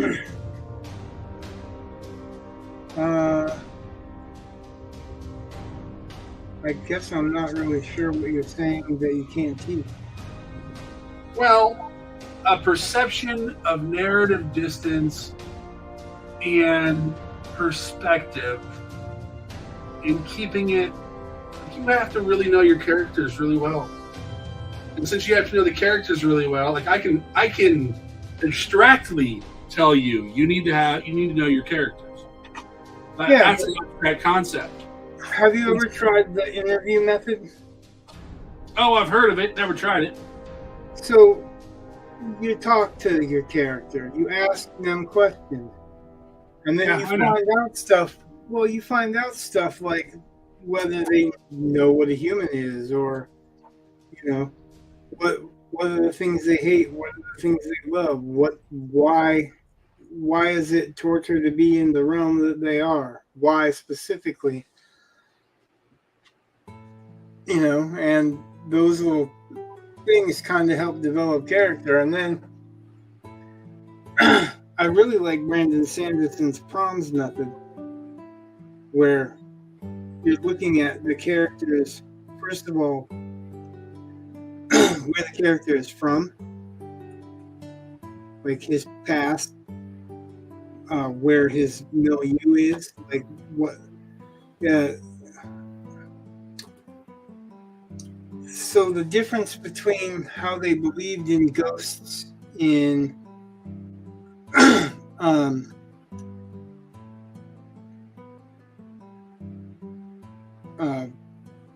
Charles Dickens's time versus what they believed of ghosts in Hamlet's time or Shakespeare's time.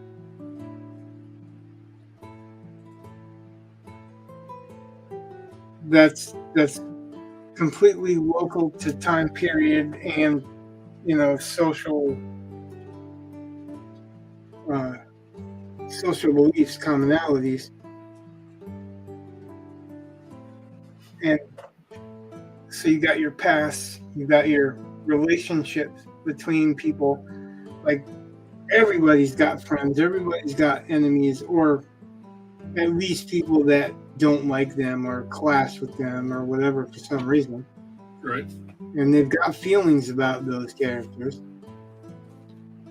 And then you've got what their acceptable stations are. So you've got your past, your relationships, your obligations. So like if you like your story with the bones, the bone magics.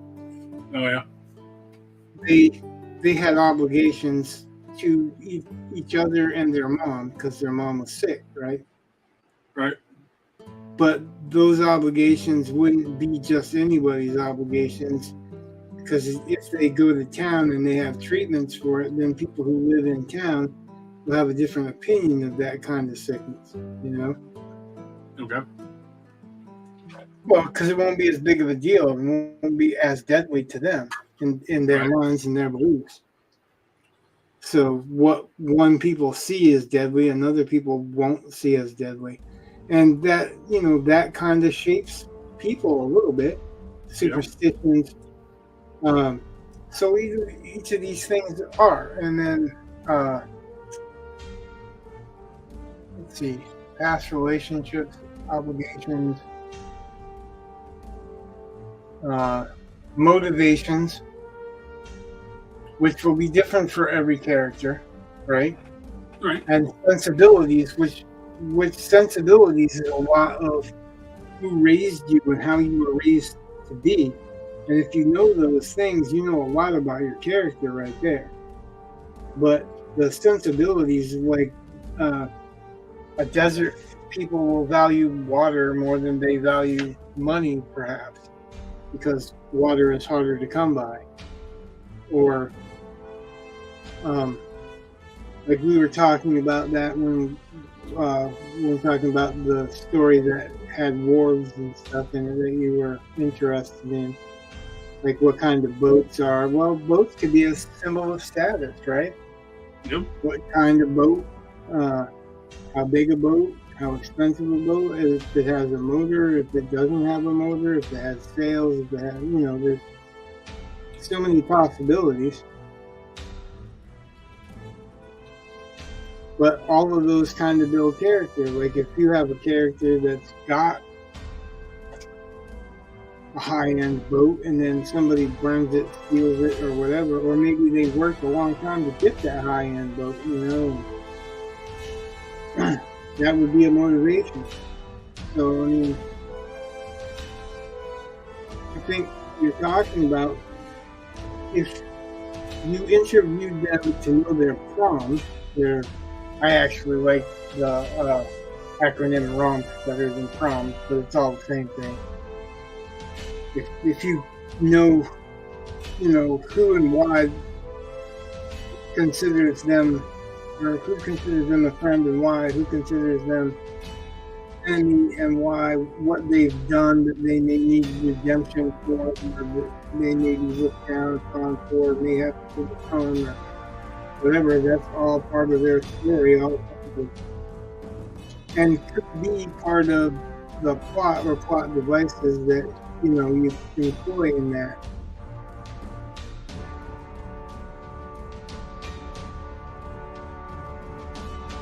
So, if you haven't interviewed Snarl, you've got a lot that you want to know about him. You know his voice, right? So, Yep. just let him answer. You know, let that, you know, come through. Well, I just found that a lot of that stuff is easier now that the story is done. Like I needed enough, and I had enough, but it's kind of what I wanted to do by waiting, is to see if I got more. Okay, and that's very valid, and that's another reason that I said that was a wise decision, that you by giving it time, you're always going to pick up more. I hope. Oh, you're always going to pick up more. You may not want to use it in the story, but you're going to pick it up.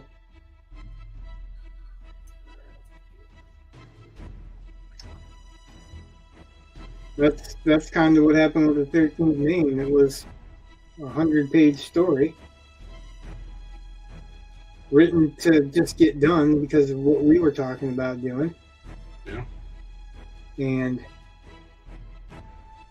once I let it cool, actually, that's when I was in the hospital for coma and emergency surgeries and all this other stuff. I reconsidered it and went to write it as a novel. I've just expanded it and used what was written as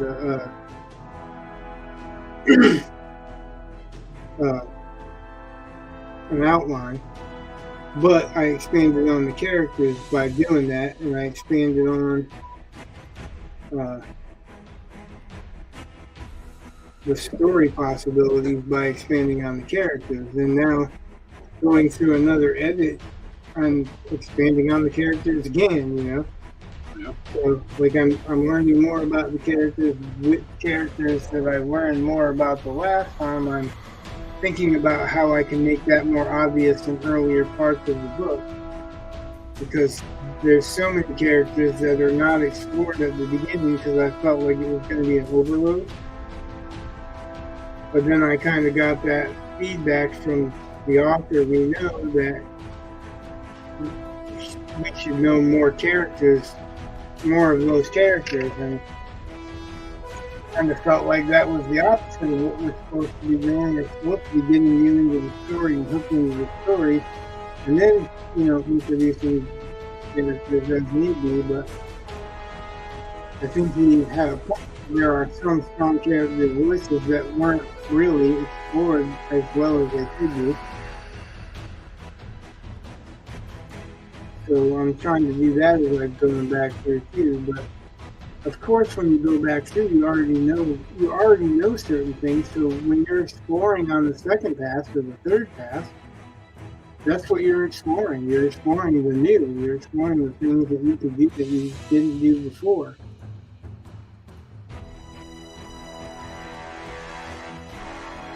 I don't think that's easy all the time, especially if you're wanting to stay true to the story you already conceived.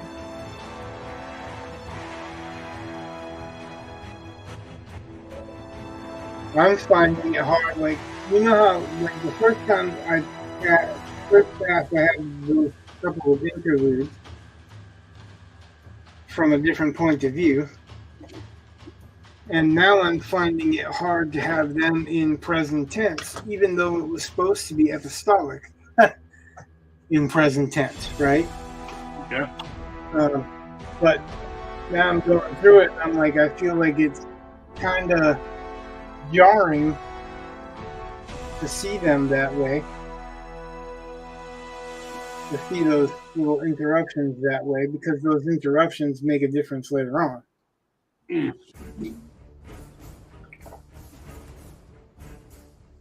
It feels like, to me, I mean, I'm not used to doing this. I'm not used to going back through and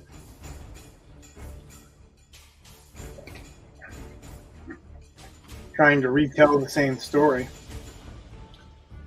in a better way.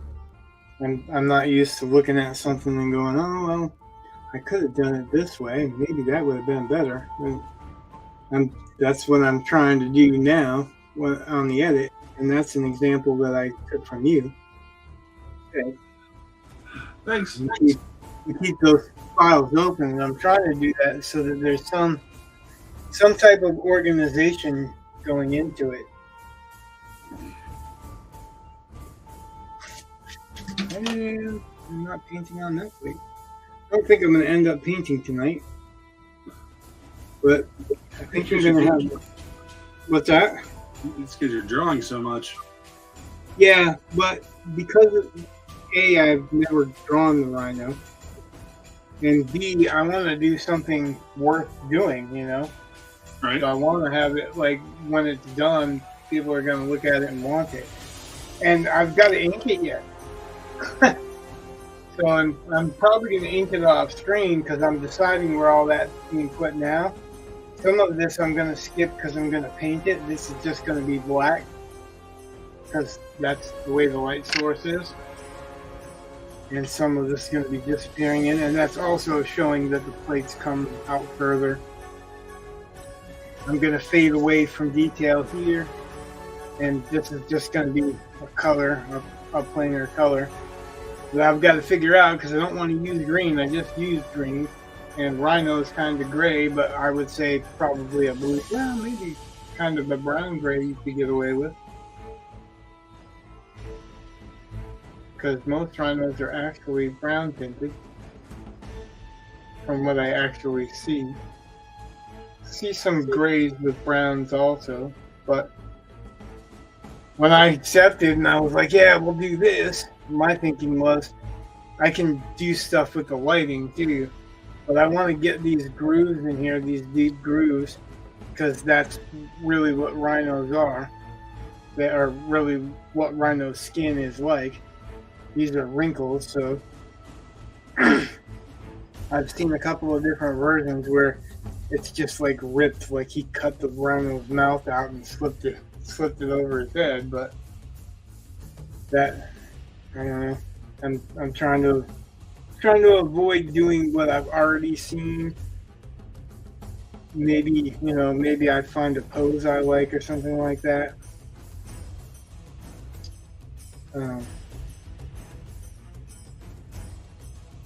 But I also want to make it when it's done. It's obviously the rhino. I've drawn a lot of like elephants and stuff like that with different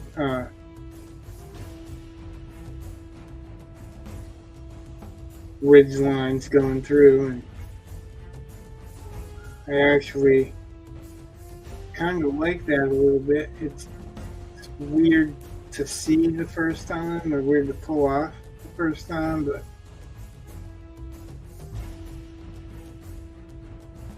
you don't really see that when you see the rhino depicted. So I actually want to do that closer to a real rhino's head. Because fortunately, I never have to draw this again. No. I don't have to draw this in a monthly issue. I don't have to stick or adhere to the details that I'm doing. Someone might like it and they might take it as a cover or whatever, but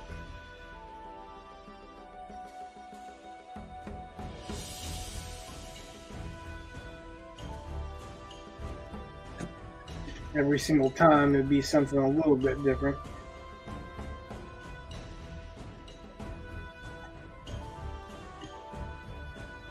And this is really kind of stepping out a little bit of my comfort zone, because my favorite thing about doing these kind of close-ups are doing the chest muscles, and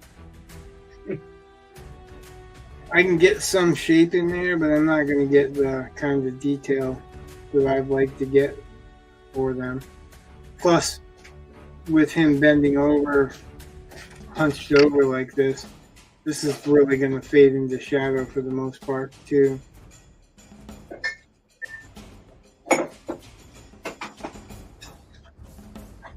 Well, I do want to make it look like he's on the verge of some ass kicking.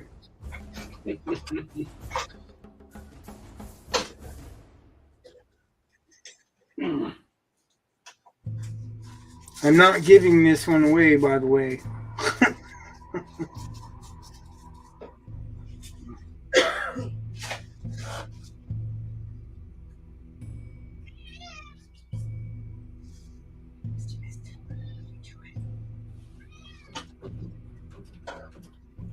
Good rhino. And that's your boy that made the suggestion, so this is his fault.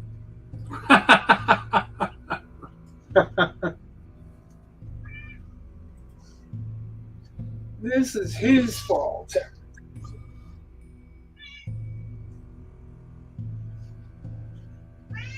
I got to get more references of rhinos to finish this. Yeah. I don't have to get any references of the rhino character, because it's just a man wearing a rhino. Pretty much, yeah. As far as the head goes and the back and shoulders, usually you see the rhino with a muscular chest, because I think all artists that do comics like to do muscles. So I will see if I can find another.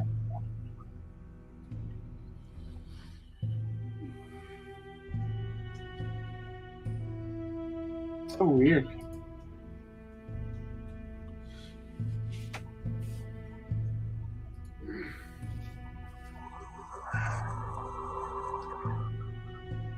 Wow. Holy crap. I seen one with a huge horn. Almost looks like a tree growing out of his head.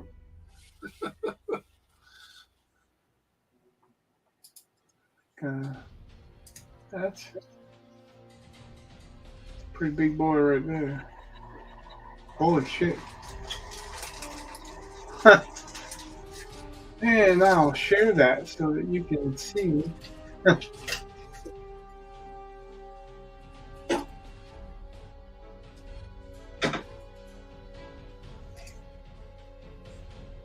The size of that second horn. Oh wow! Right? Hey, you don't normally see them like isn't it normally the one in front normally the longer one? Yeah. Yep. That's what I was saying. But you notice how this one's got two and this one's got one? Yeah. I bet you this one is the female. So the female's never as horny as the male. That tracks. Well, I think that's universal. tracks. Right? Universal.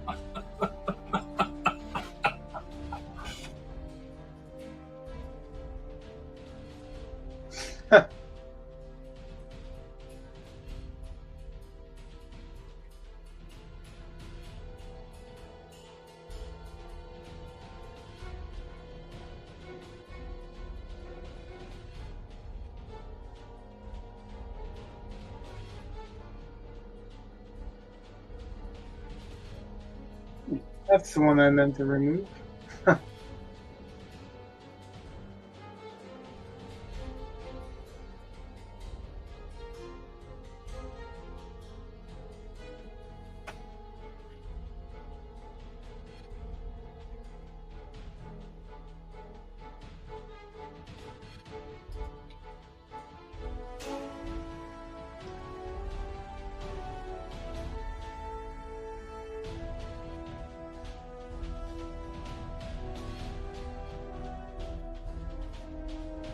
Huh.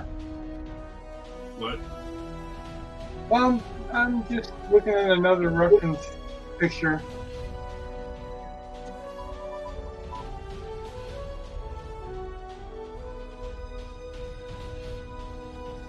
One's kind of like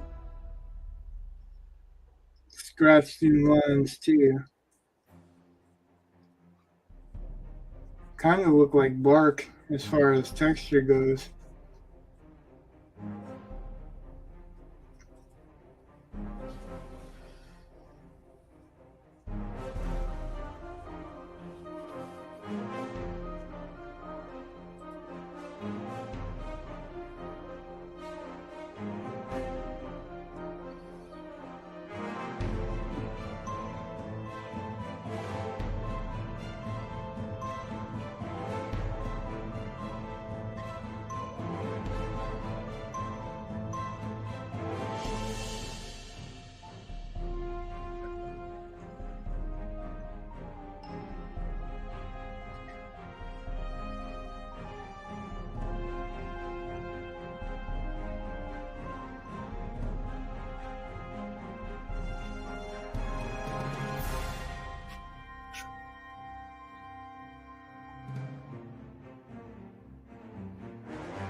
How long do you have before you have to go back to work? How long do I have before I have to go back to work? Yeah, I mean, because I'm sure you have to start doing work before the kids do. Well, I mean, sort of. I mean, Right, because you're the teacher, so you have to be the one that's organized and teaching. you'd think Oh, so. you're starting a new quarter though, right? Or a new half or something? Yeah, we're at the half. The semester just ended. It was all kinds of fun. The extra credit that we did the other night, though, helped. So, How did they feel? Like, as far as watching the show or being part of I it? don't know. I haven't seen the students, so I literally don't know. Or you haven't seen them since then? Right, I haven't seen them since. A lot of them not since Tuesday of last week. In fact, quite frankly, a lot of them not since the week before, because we do a final schedule. So, like, Well, then how did you get the word out? well, I mean, so 2 weeks ago I had done it. I had set it up before finals started. But that was for the Tuesday.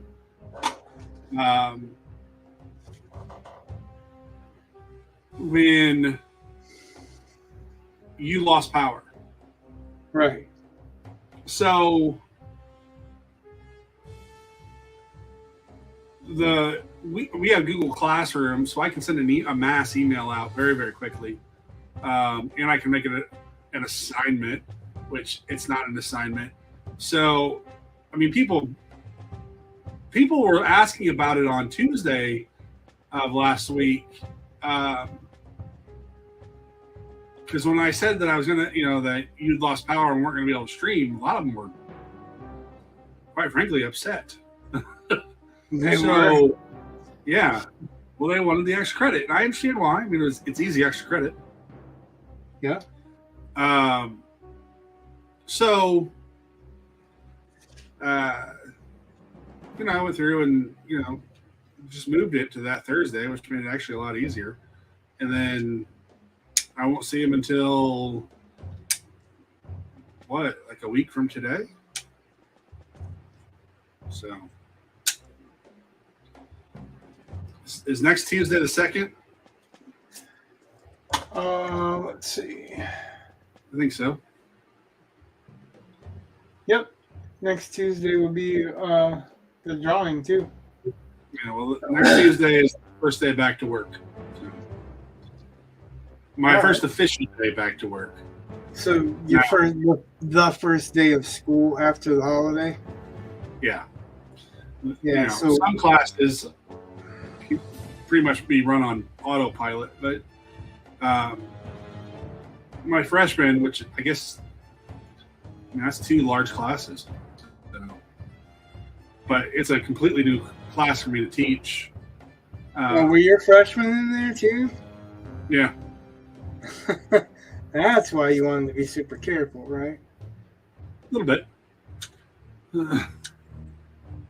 But Do you have a lot of parents that are like that? Do you have a lot of parents that are concerned like you were concerned with? no, not usually. However,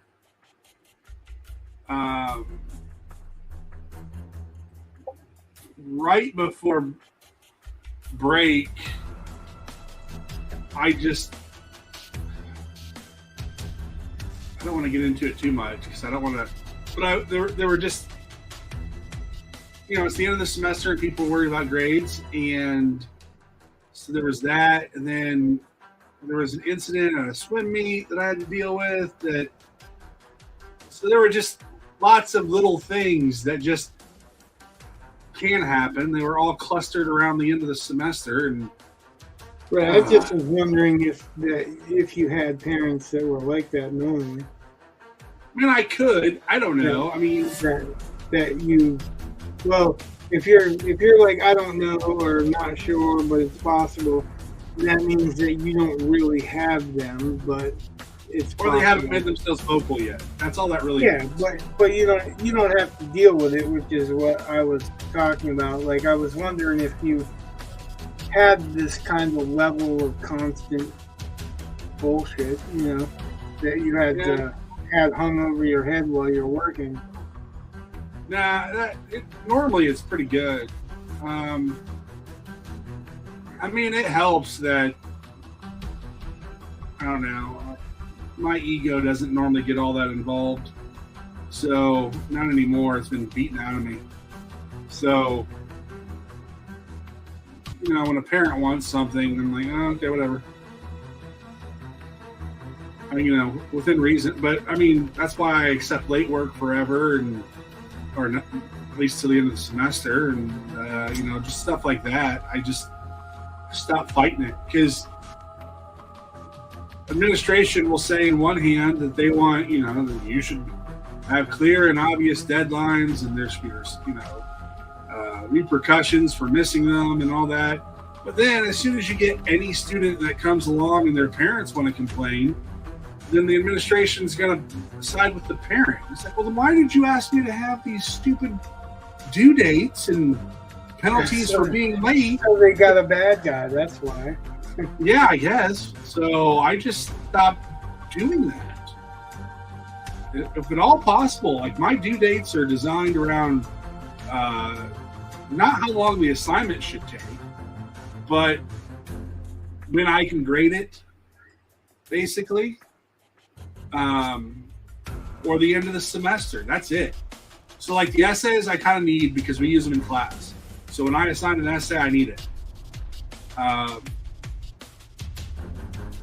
And my due date's there so I can get a turnaround on it. I mean, I don't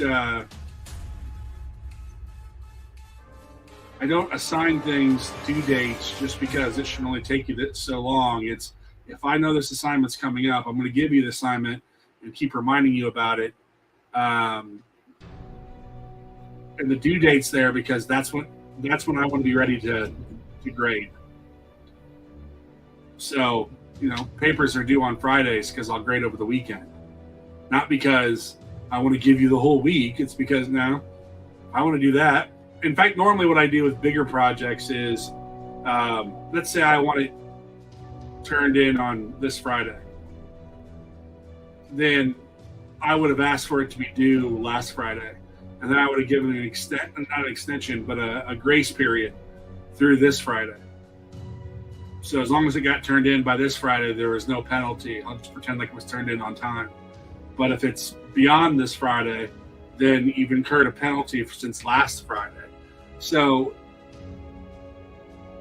it's a stupid mind game, but it tends to work. It helps people who would procrastinate. Because there are bunches. If you have a paper, and I've been that kid, if a paper is due on Friday, I'm doing it Thursday night. And then you get crappy Especially paper. if you're not interested in whatever that particular assignment is, or you have a different interest that you want to do as a kid, Yeah. But it's just it's just recognizing that. And then you also have stuff like you understand IEPs and individualized education plan. I said, yep. Okay. I think we discussed it already because I didn't understand. I didn't understand what it meant until you explained it to me. Like, I didn't understand.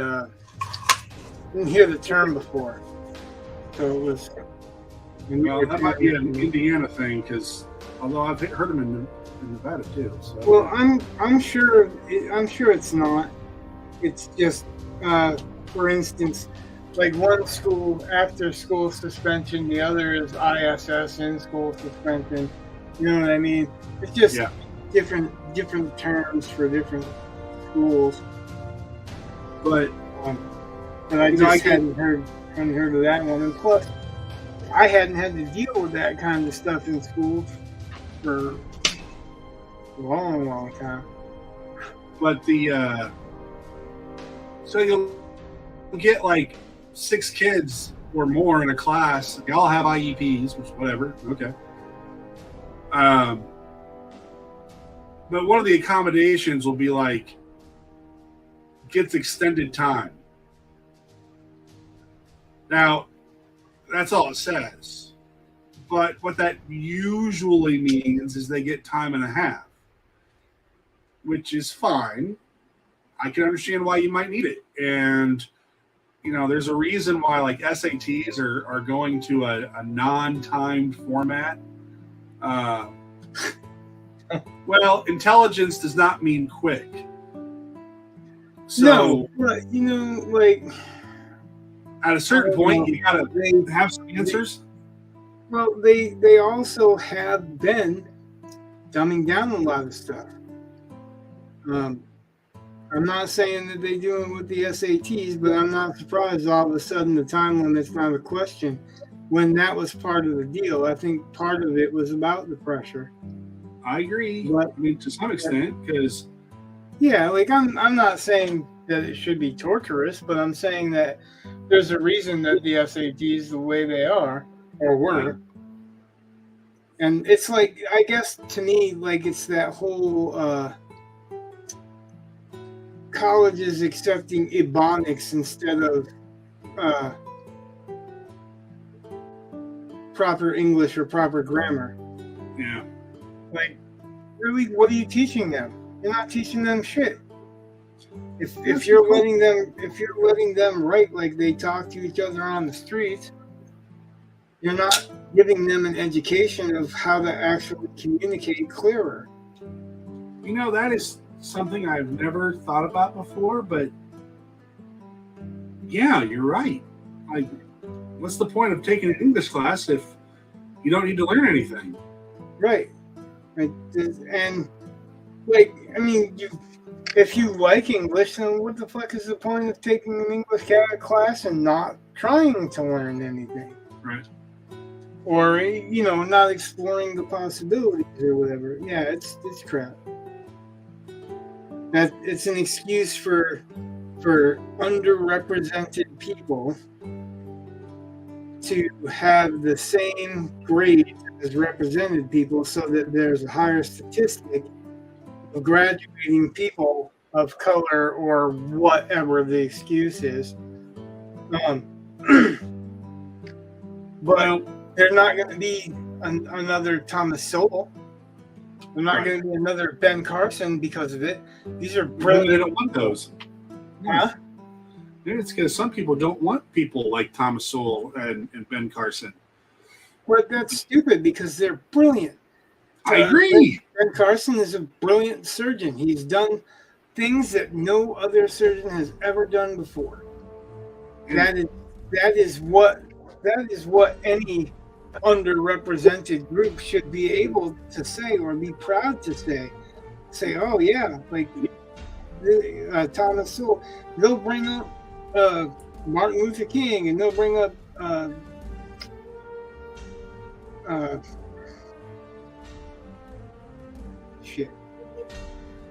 Malcolm X. Yeah, Malcolm X. And while Martin Luther King is laudable, they'll miss the point. They'll miss the point of his speech. Like you were saying that somebody read one of his speeches and they tried to I have a dream speech. Literally the I have a dream speech. Yeah. Well, yeah, that's what I'm saying. Like, and they tried to call it racist, but they're talking about a guy that suffered supposed racism. And Thomas Sowell did too. Or Thomas Sowell, he had to work his way through. Ben Carson had to work his way through. The thing is that they're not just easily led by a particular political group. They have their own opinions, and that's not approved. So a few years ago, there was this trend where people were posting stuff online about decolonizing your classroom. And what it amounted to was making sure there was a whole bunch of leftist literature in your classroom. I mean, it was under the guise of more than just dead white guys, but it pretty much just meant liberal because they never included people like Thomas Sowell. It's like, wait, why wouldn't you include Thomas Sowell? And there are several more. Right. I mean, I'm just like when I say Thomas Sowell, it's because he's a brilliant mathematician. He was a brilliant. Yeah, well, that's a mathematician. Like he's a brilliant economist, and he knows the deal. He knows the difference between real racism. He knows the difference between assumed slavery and real slavery, and how different groups of people who are black comes from different places and with different expectations. And he knows the real history of it. Ben Carson, I've never heard him discuss discuss racism. What he discusses is intelligent conversation.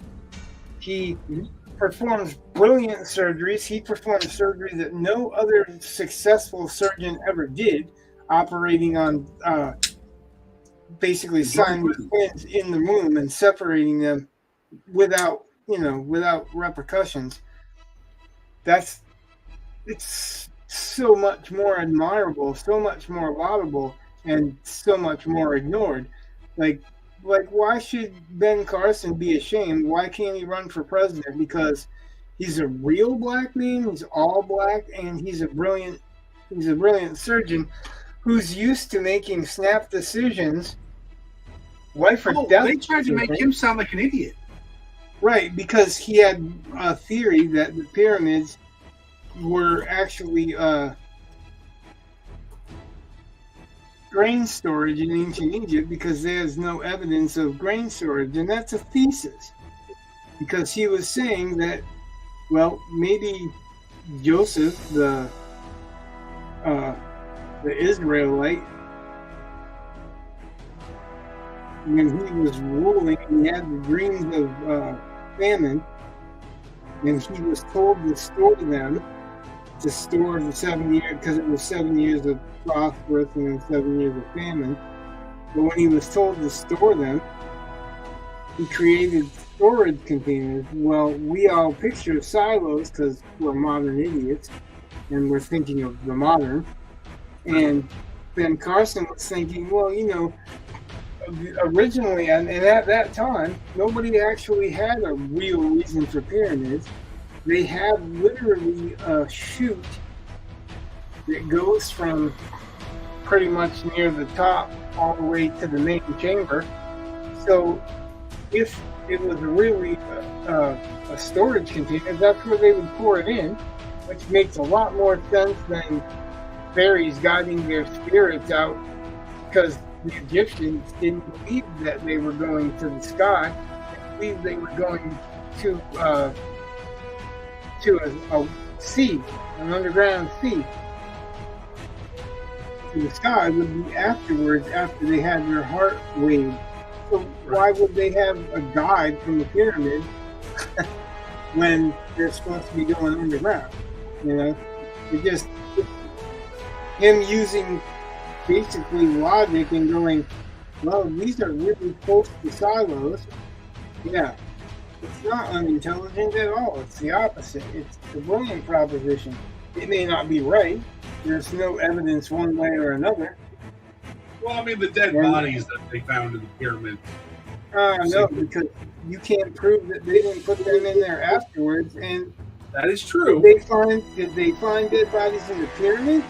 Or did they find the sarcophagi with inscriptions on them in the pyramids and the dead bodies in the Valley of the Kings?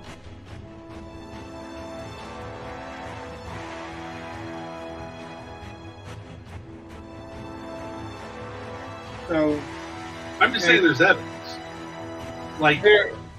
And what I just said is, are you sure that that's the evidence that No, I'm saying that there's evidence. One of those things where evidence just means evidence. that were found in a pyramid.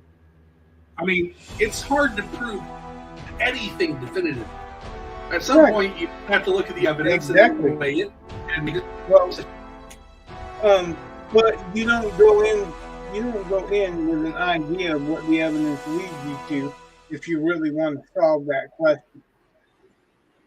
You Well, I go mean, again, in- everything that you said makes sense to me. I'm not sure if I necessarily weigh it compared to, the bodies they found and the You treasures. keep saying were that. there. What bodies did they find in pyramids? King Tut's was in pyramid. Nope. Valley of the Kings. King Tut's tomb was in the Valley of the How Kings. does King Tut have a pyramid? He doesn't. King Khufu does.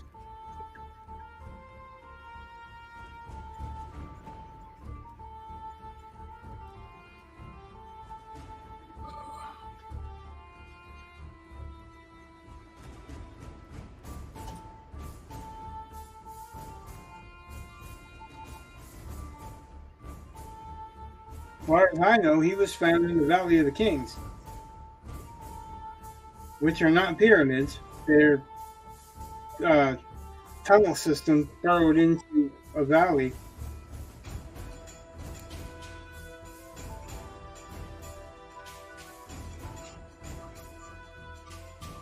Well, this says that. Okay, so no bodies or mummies have ever been found inside one of the largest Egyptian pyramids. However, Egyptologists believe that they were intended as tombs All and right, have hold found on. sarcophagi inside of pyramids. The Right, absence of and what mummies did I in the say? pyramids, right? I know. And Well, the absence no, of mummies in the Here's the reason that I know, okay? The reason that I say what I said. Because I've actually talked to Dr. Zahali Wass. He was the head of the Egyptology in Egypt. And I've had an internet exchange with him. He's really, really a good guy. They haven't found any bodies in the pyramid. And when you say that, you're leaving you're believing somebody else's belief. So you're not actually going on evidence. The evidence is a sarcophagus, which they're assuming was meant for something, but the bodies were never found there. So that is what supports them being repurposed instead of originally designed to be tombs. That's what supports that theory, because in the time when Joseph was a Hyksos leader, which they found a ring that says that there was an Egyptian Hyksos leader, and a Hyksos means foreigner. In the same time period, in the same area of supposedly when they dig, that's the layer they found it in. So there was a Hyksos leader at that time in that area. That is as much proof as a sarcophagus in the pyramid with no bodies. But because everybody's assuming that, they're assuming that because they found a sarcophagus, but they never found any bodies. So that's not really a supported theory. Ben Carson didn't say they definitely were this.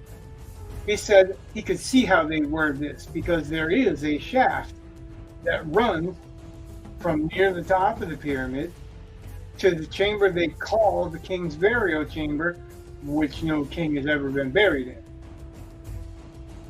So I'm just saying the evidence is actually just as much in Ben Carson's favor as in people that are calling him crazy's favor. Because the only evidence that a body could possibly have been in one is one sarcophagus. And I propose that it's possible that it's not a sarcophagus. That's just what they assume it was. Because there's no body in it, and a sarcophagus usually holds a coffin too. So anyway, it doesn't make him an idiot. No. It makes him someone that had reasonable doubts and reasonable posits on what it could have been. So, like, I'm just saying, like, this is the guy that he was intelligent enough to think of that, whether they call him crazy or not, or they think that it's impossible or not.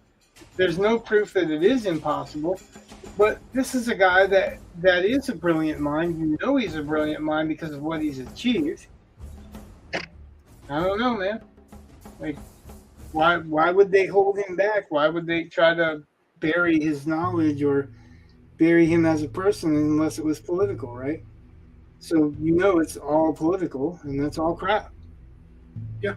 And I'm not trying to get into politics. Just the fact that this is a brilliant person that would be an excellent representative of an underrepresented culture. Not only making it against the odds and being brilliant for it. And there are other examples, but he's just a contemporary example. I have the utmost admiration for that man. I can't even say it enough. I think them trying to say he can't be president because he once posited that it was possible that a biblical figure and what was claimed in the Bible actually happened. I can't see that is an acceptable excuse to say he can't be a president. It's crappy. No, it's just crappy.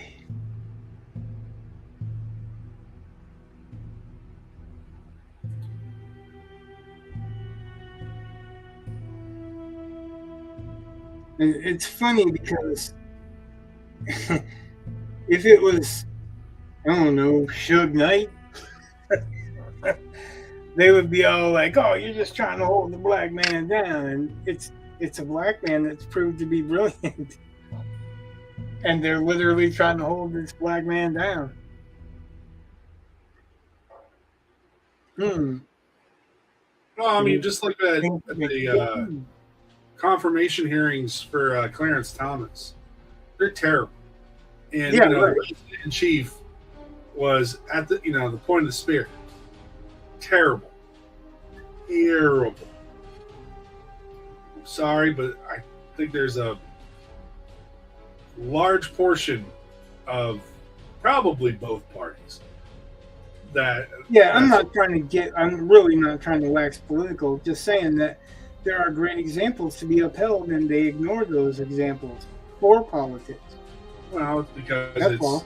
it's conservative. Well, I mean, again, President in Chief said if you don't vote for him, you're not black, and it's like, whoa, like that's just one of the dumbest things I've ever heard of. So, Right? oh, I definitely agree with that sentiment and statement. Yeah, it's really dumb. If you don't I had agree with an exchange student in my class last year, and I was talking because I do my best to kind of straddle both sides of the political sphere there, because or the literally in argument. one day I've had one parent complain and say I was a liberal, a lefty, and the other, and then like an email later I got a parent complaining that I was a right winger. I was like, well, I must be doing something right. Right. But so, I mean, said something about Biden, and then I said something about Trump, and I said, what does this all really mean? It means that Europeans have to be wondering how we have two people who can't speak English. So,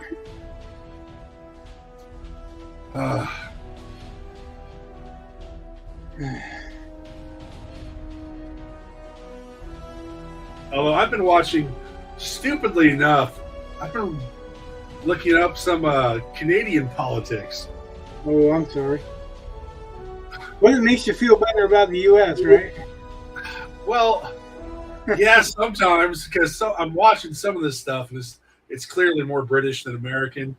So that kind of like their House of Commons or whatever. I mean, they're just yelling at each other, and they're having to stand up, give a speech, stand up, give a speech. And it's just kind of ridiculous. But Pierre Polyev, I think is how you say his name. He's obviously gunning for Trudeau's spot.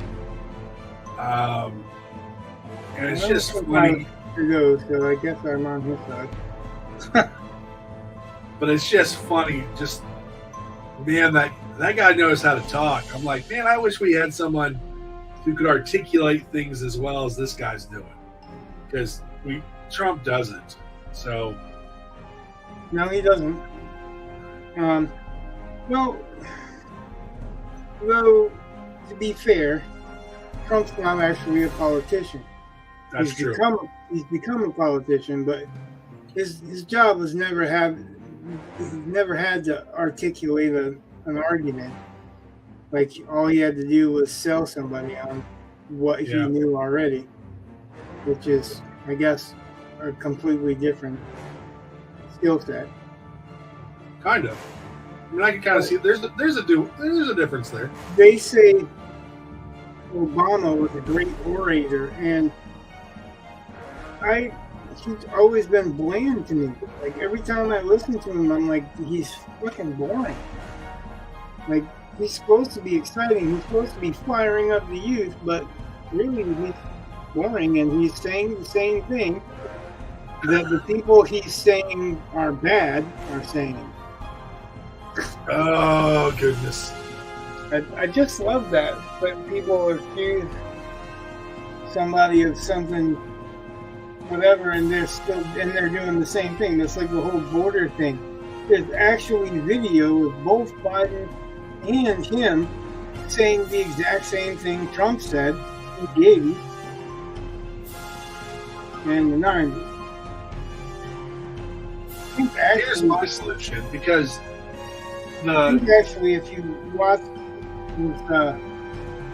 just before when he first campaigned, because Obama was only in his first term as a senator, right? Before he ran for president. But he, as a senator, was talking that shit. Like, and nobody cared. Because it's him. And if it wasn't him, then people would care. I always think about, because I think Mexico was threatening to sue one of the states or something. And every once in a while, like, the Mexican president will say stuff like, basically saying that something to the effect of that Mexicans have every right to come into the country. And, I think if he wants that, there's a process for it. You apply for statehood. Right. And, I keep thinking, put your money where your mouth is,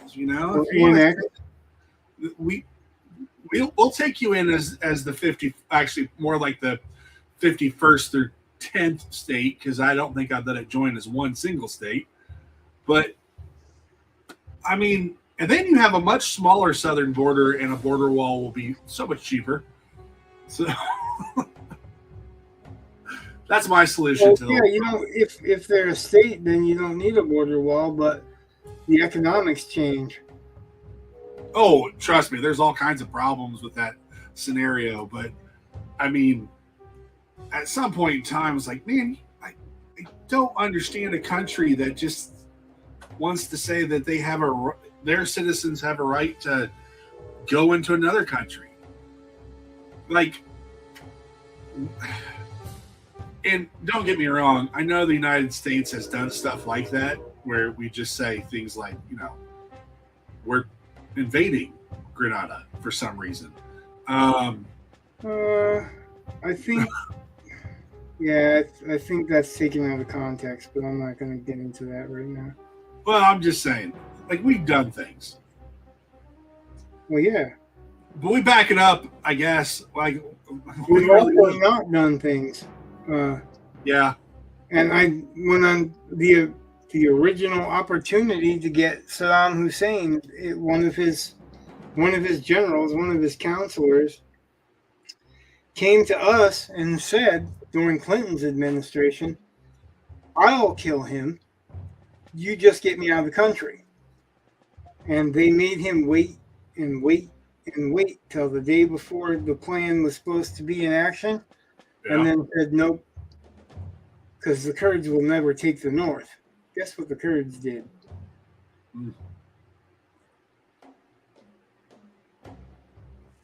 That was Hillary.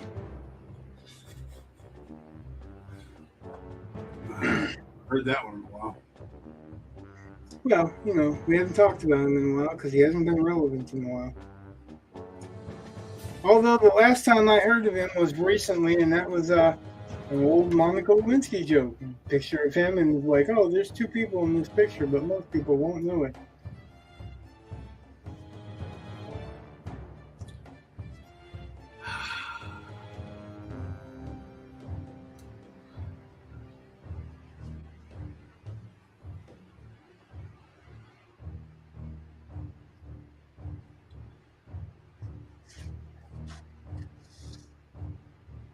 Think this is too much, or is it starting to get to look right?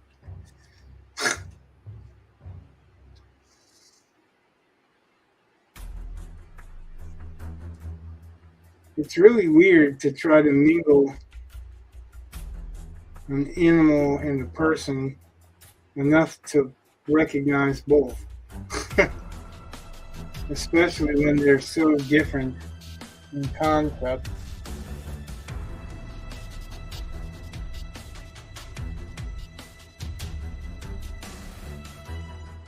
I suppose I could actually just start inking it from there. But I don't think I'm going to ink it tonight. I don't think I have it in me. But I do want a clear enough picture. I might ink it off screen. I always say that, never do. But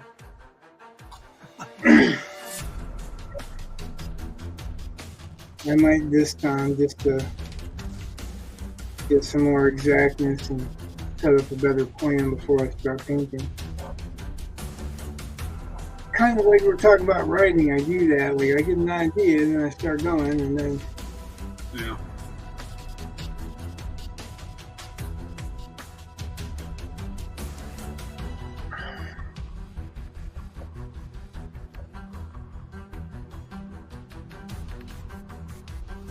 I don't know enough about the character Rhino, really. Now that I'm thinking about it, like as far as character-wise, all I know is that he runs around headbutting shit.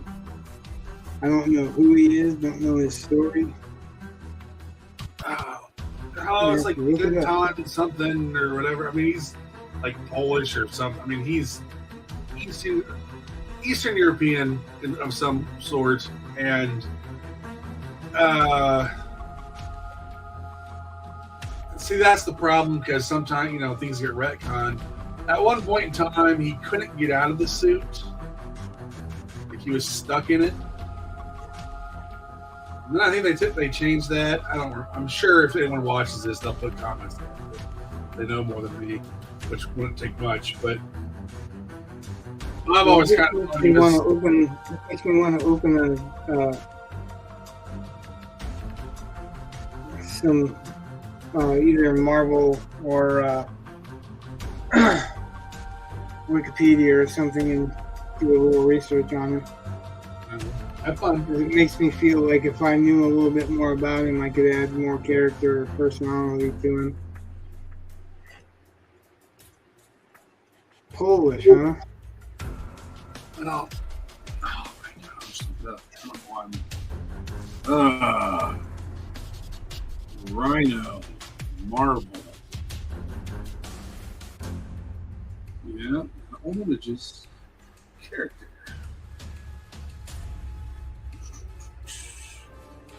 Russian. Okay, whatever. Well, that's what you were saying Paul Giamatti was trying to play, right? Yeah. Underwent an experimental procedure that gave him an artificial skin covering and superhuman strength. He used his newfound powers to become a successful criminal. He's typically portrayed as a dim-witted brute, capable of great destruction, but ultimately easily deceived. So he's big and dumb.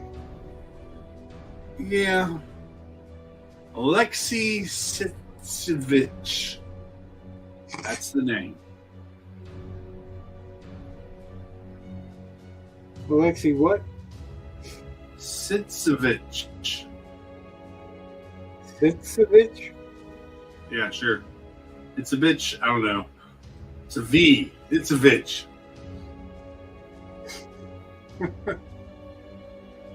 Baby Sitsevich?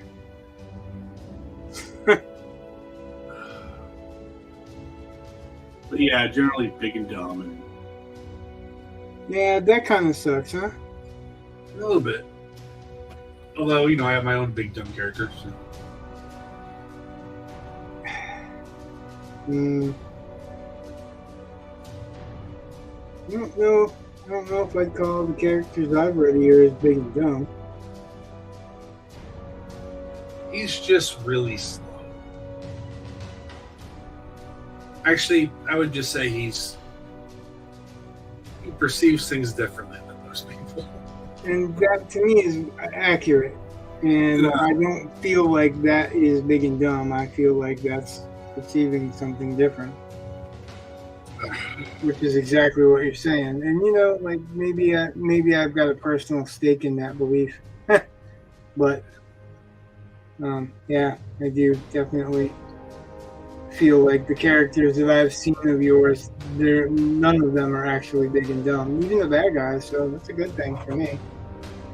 Well, I played around with the idea of making him actually rather just basically silent by choice or monosyllabic by choice. I like that idea.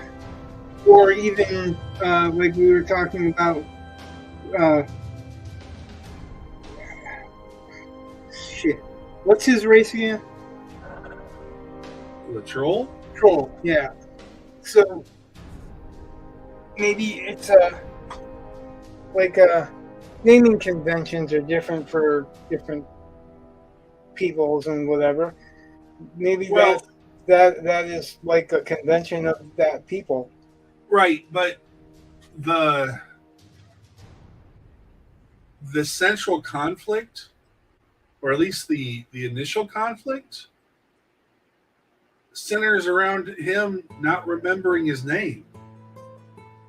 Right, but there's an extenuating circumstance.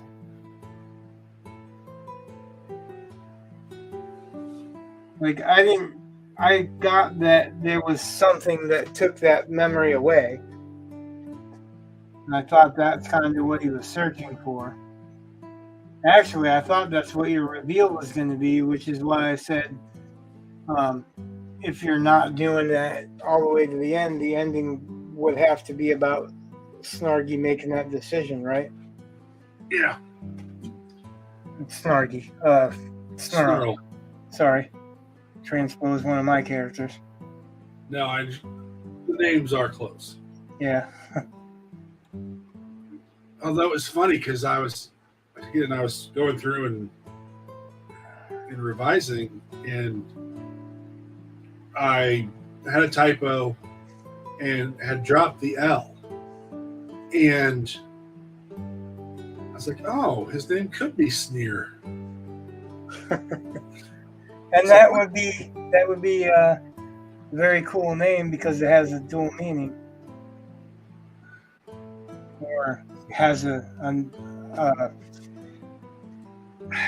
vocalized meaning that's different than the spelling. So you'd have to actually say it to get it, or say it in your head to get it. Yeah. But anyway, I think it's cool. well, I still like Snarl. So I think that's cool too. that's the problem. But It's no problem. You can create another character with that name. that's true. Like, what's the naming conventions of? What's he again? He's an imp. Imp. Yeah, because like, so I for some reason I'm mixing up troll and ogre, which kind of are basically the same mythology, but Yeah. And for some reason, the imp I was mixing up with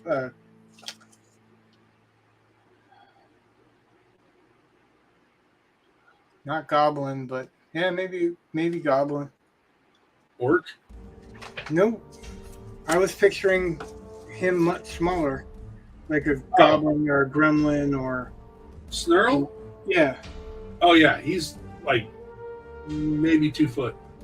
Yeah, and that's what I was saying. I was mixing up your troll with an ogre, and him with maybe a gremlin or a goblin or something like that.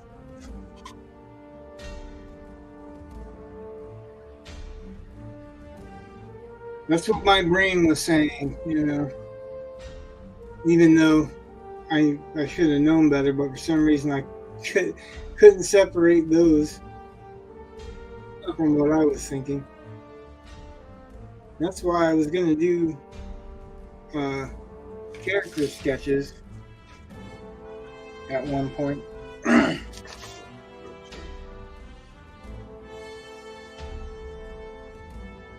But if we ever get people to talk in the chat again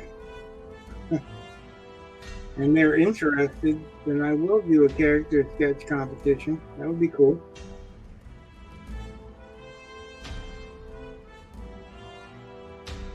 Like, the winner will get a character sketch of their choosing.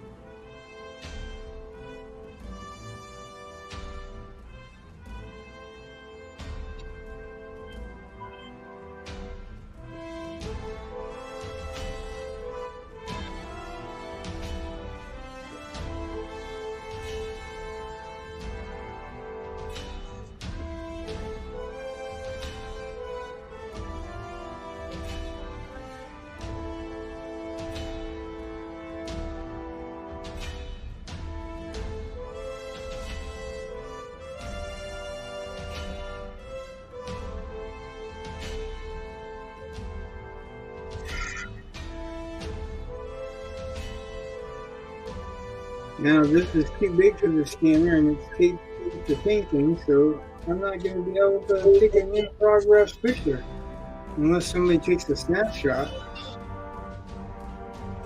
Maybe I can get a picture with my phone halfway decent.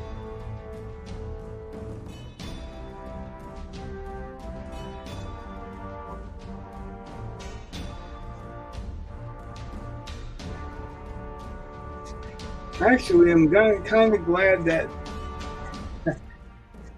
the rhino was suggested, because I was wanting to do something more serious of a drawing to paint off of. Even if I'd have done Batman, I would have done more, trying to do a more serious version. But I wanted to do something big and something that's instantly recognizable. And like Yevgeny was just doing Bishop and all these other guys, and I don't feel like I can draw them after he did right now. I have to give it some space, otherwise it seems like I'm following his lead or whatever, and I'm not. So I want to have my own lead. So this is a great character to do it with, and it's such a different version. Let's see if I can get it closer.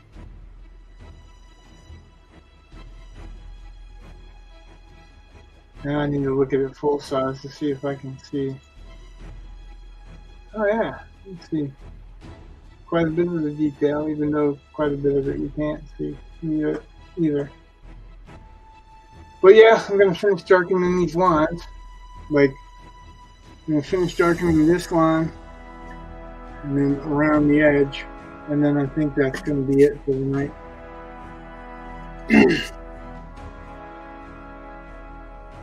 Definitely not an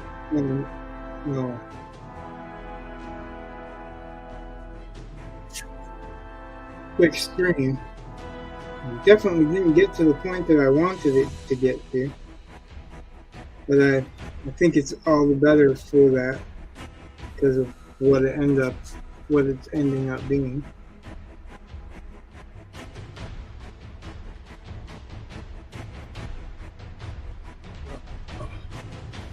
I just need to get a good clean picture of it.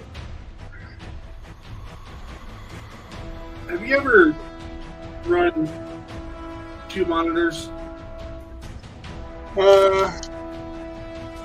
I may have a long time ago, but I don't have 2 monitors, so. Okay, well, so you like, so I'm 4. on my laptop, right? And I also have this monitor behind it. And normally what you do is you swipe to the right, and that'll get you to the second screen. Okay? But then I've split that screen into 2, which is fine. But that means, like, the laptop is actually more on one half of my screen. So I keep wanting to go down to get back on that screen with my mouse or my cursor. And it's a weird portal. And I go left and that drops it down. I don't know how else to explain it. It's just weird. I'm still getting used to it. I thought I'd share. You know, that's.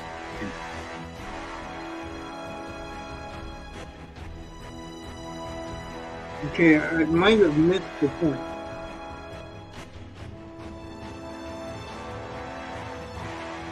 Like the overall point.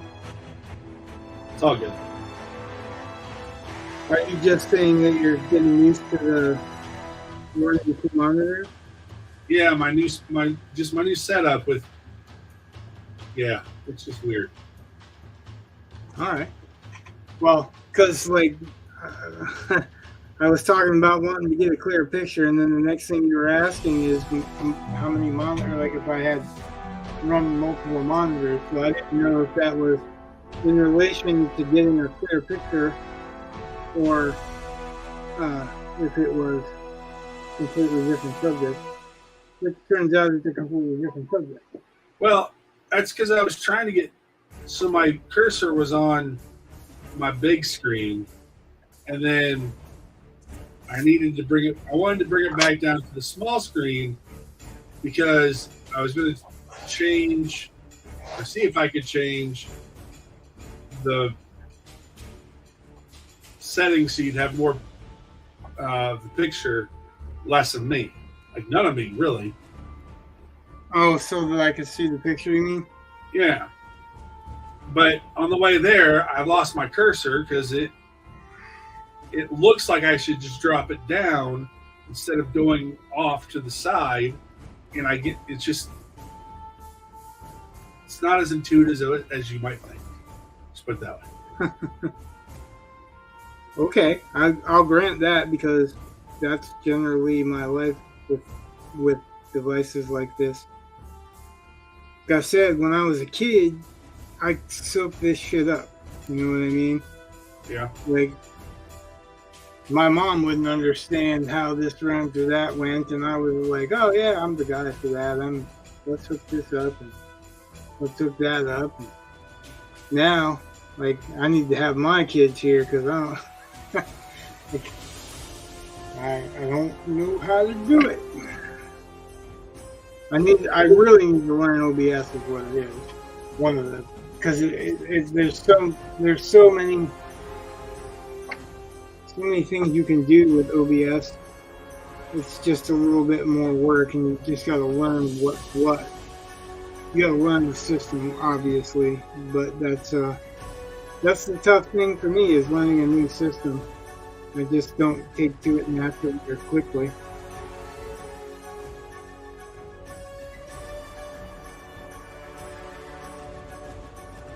Just don't seem to have the time to work it to do that. I should really just make the time, because if I can do that, I can save the money that I'm spending on StreamYard, and we could have as many cameras as we want, as many guests as we want, as many mics as we want. We're limited with StreamYard by the program. We could still do all the screen sharing and all that we wanted to, but it's just a little bit more work to do it. Worth a lot more pre-setup time.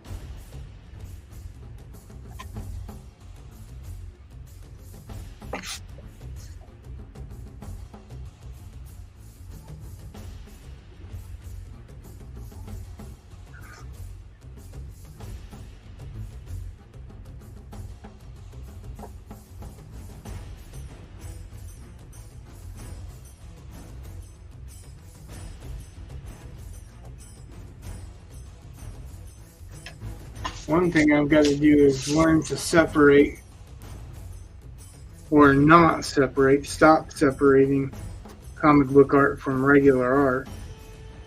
Because if I was approaching this like a regular painting, I might do a quicker sketch and just lay the value system out. But I'm approaching it like a piece of comic book art, which is probably a bad idea. Because I'm thinking of what I can ink, instead of the inking is a guide. So I plan on whatever I'm inking, I'm gonna paint over it anyway. So, but I'm a control freak when it comes to this stuff, and it's like I want it the way I want it, and that's all there is to it. It can't be.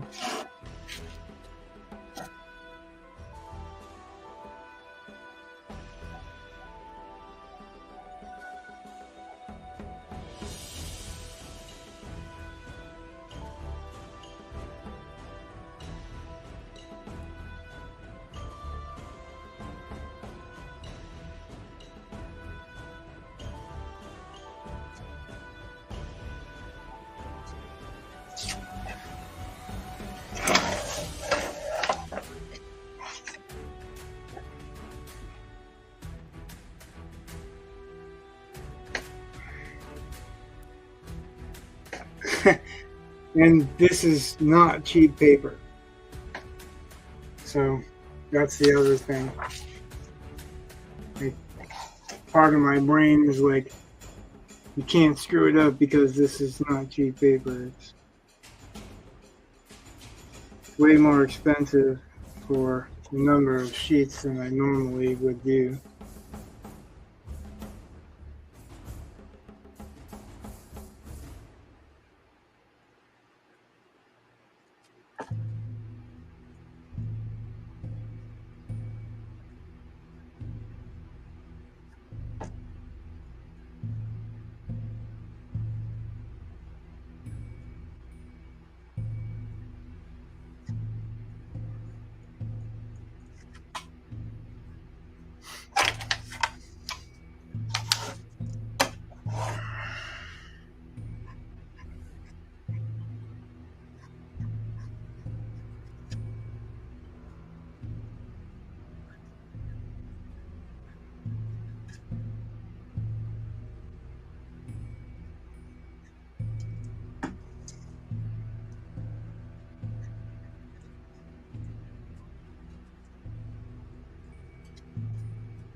Yeah.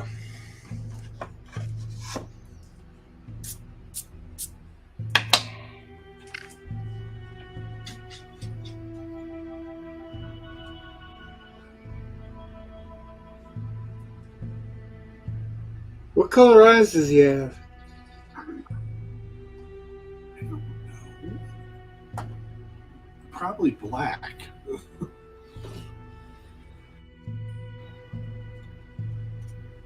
Why would he have black eyes? Because that's what they Does do. he keep running into shit?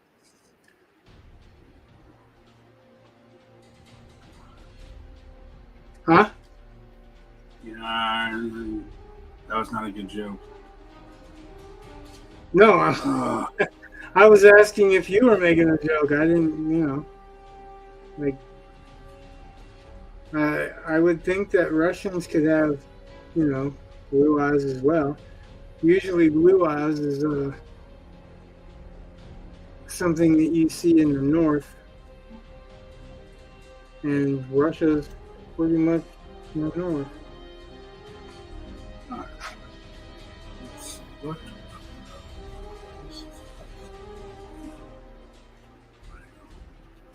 Although I suppose brown eyes or black eyes could be anywhere also. The animal's eyes are black.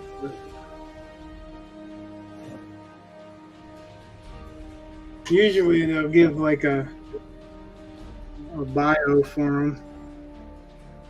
He's this tall, he weighs this much, he has this color eyes.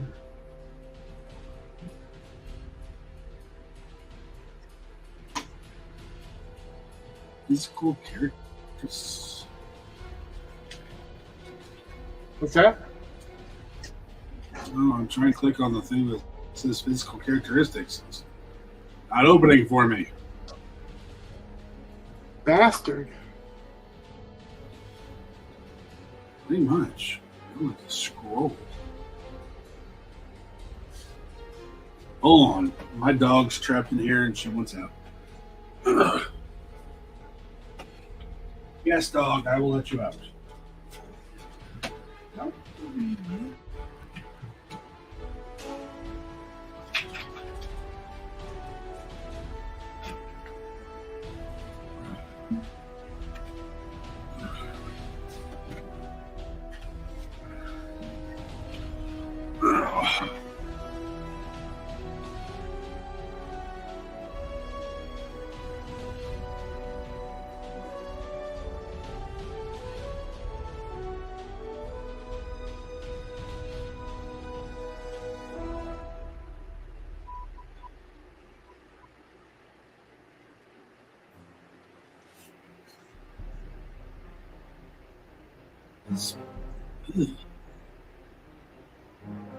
Huh? No, I'm just trying to navigate this site, and it's just not. Is it the Marvel database? Yeah, it wasn't working the way I wanted it to. His eyes are brown. Alright. That's what we wanted to know. Thank you, sir.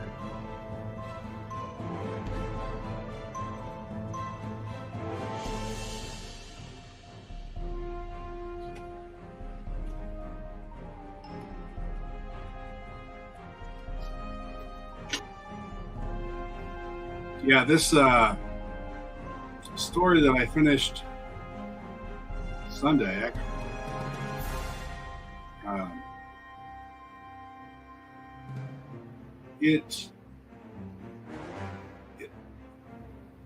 that the one before it, it's kind of in the same vein. I mean, it's not the same thing, but it's very much.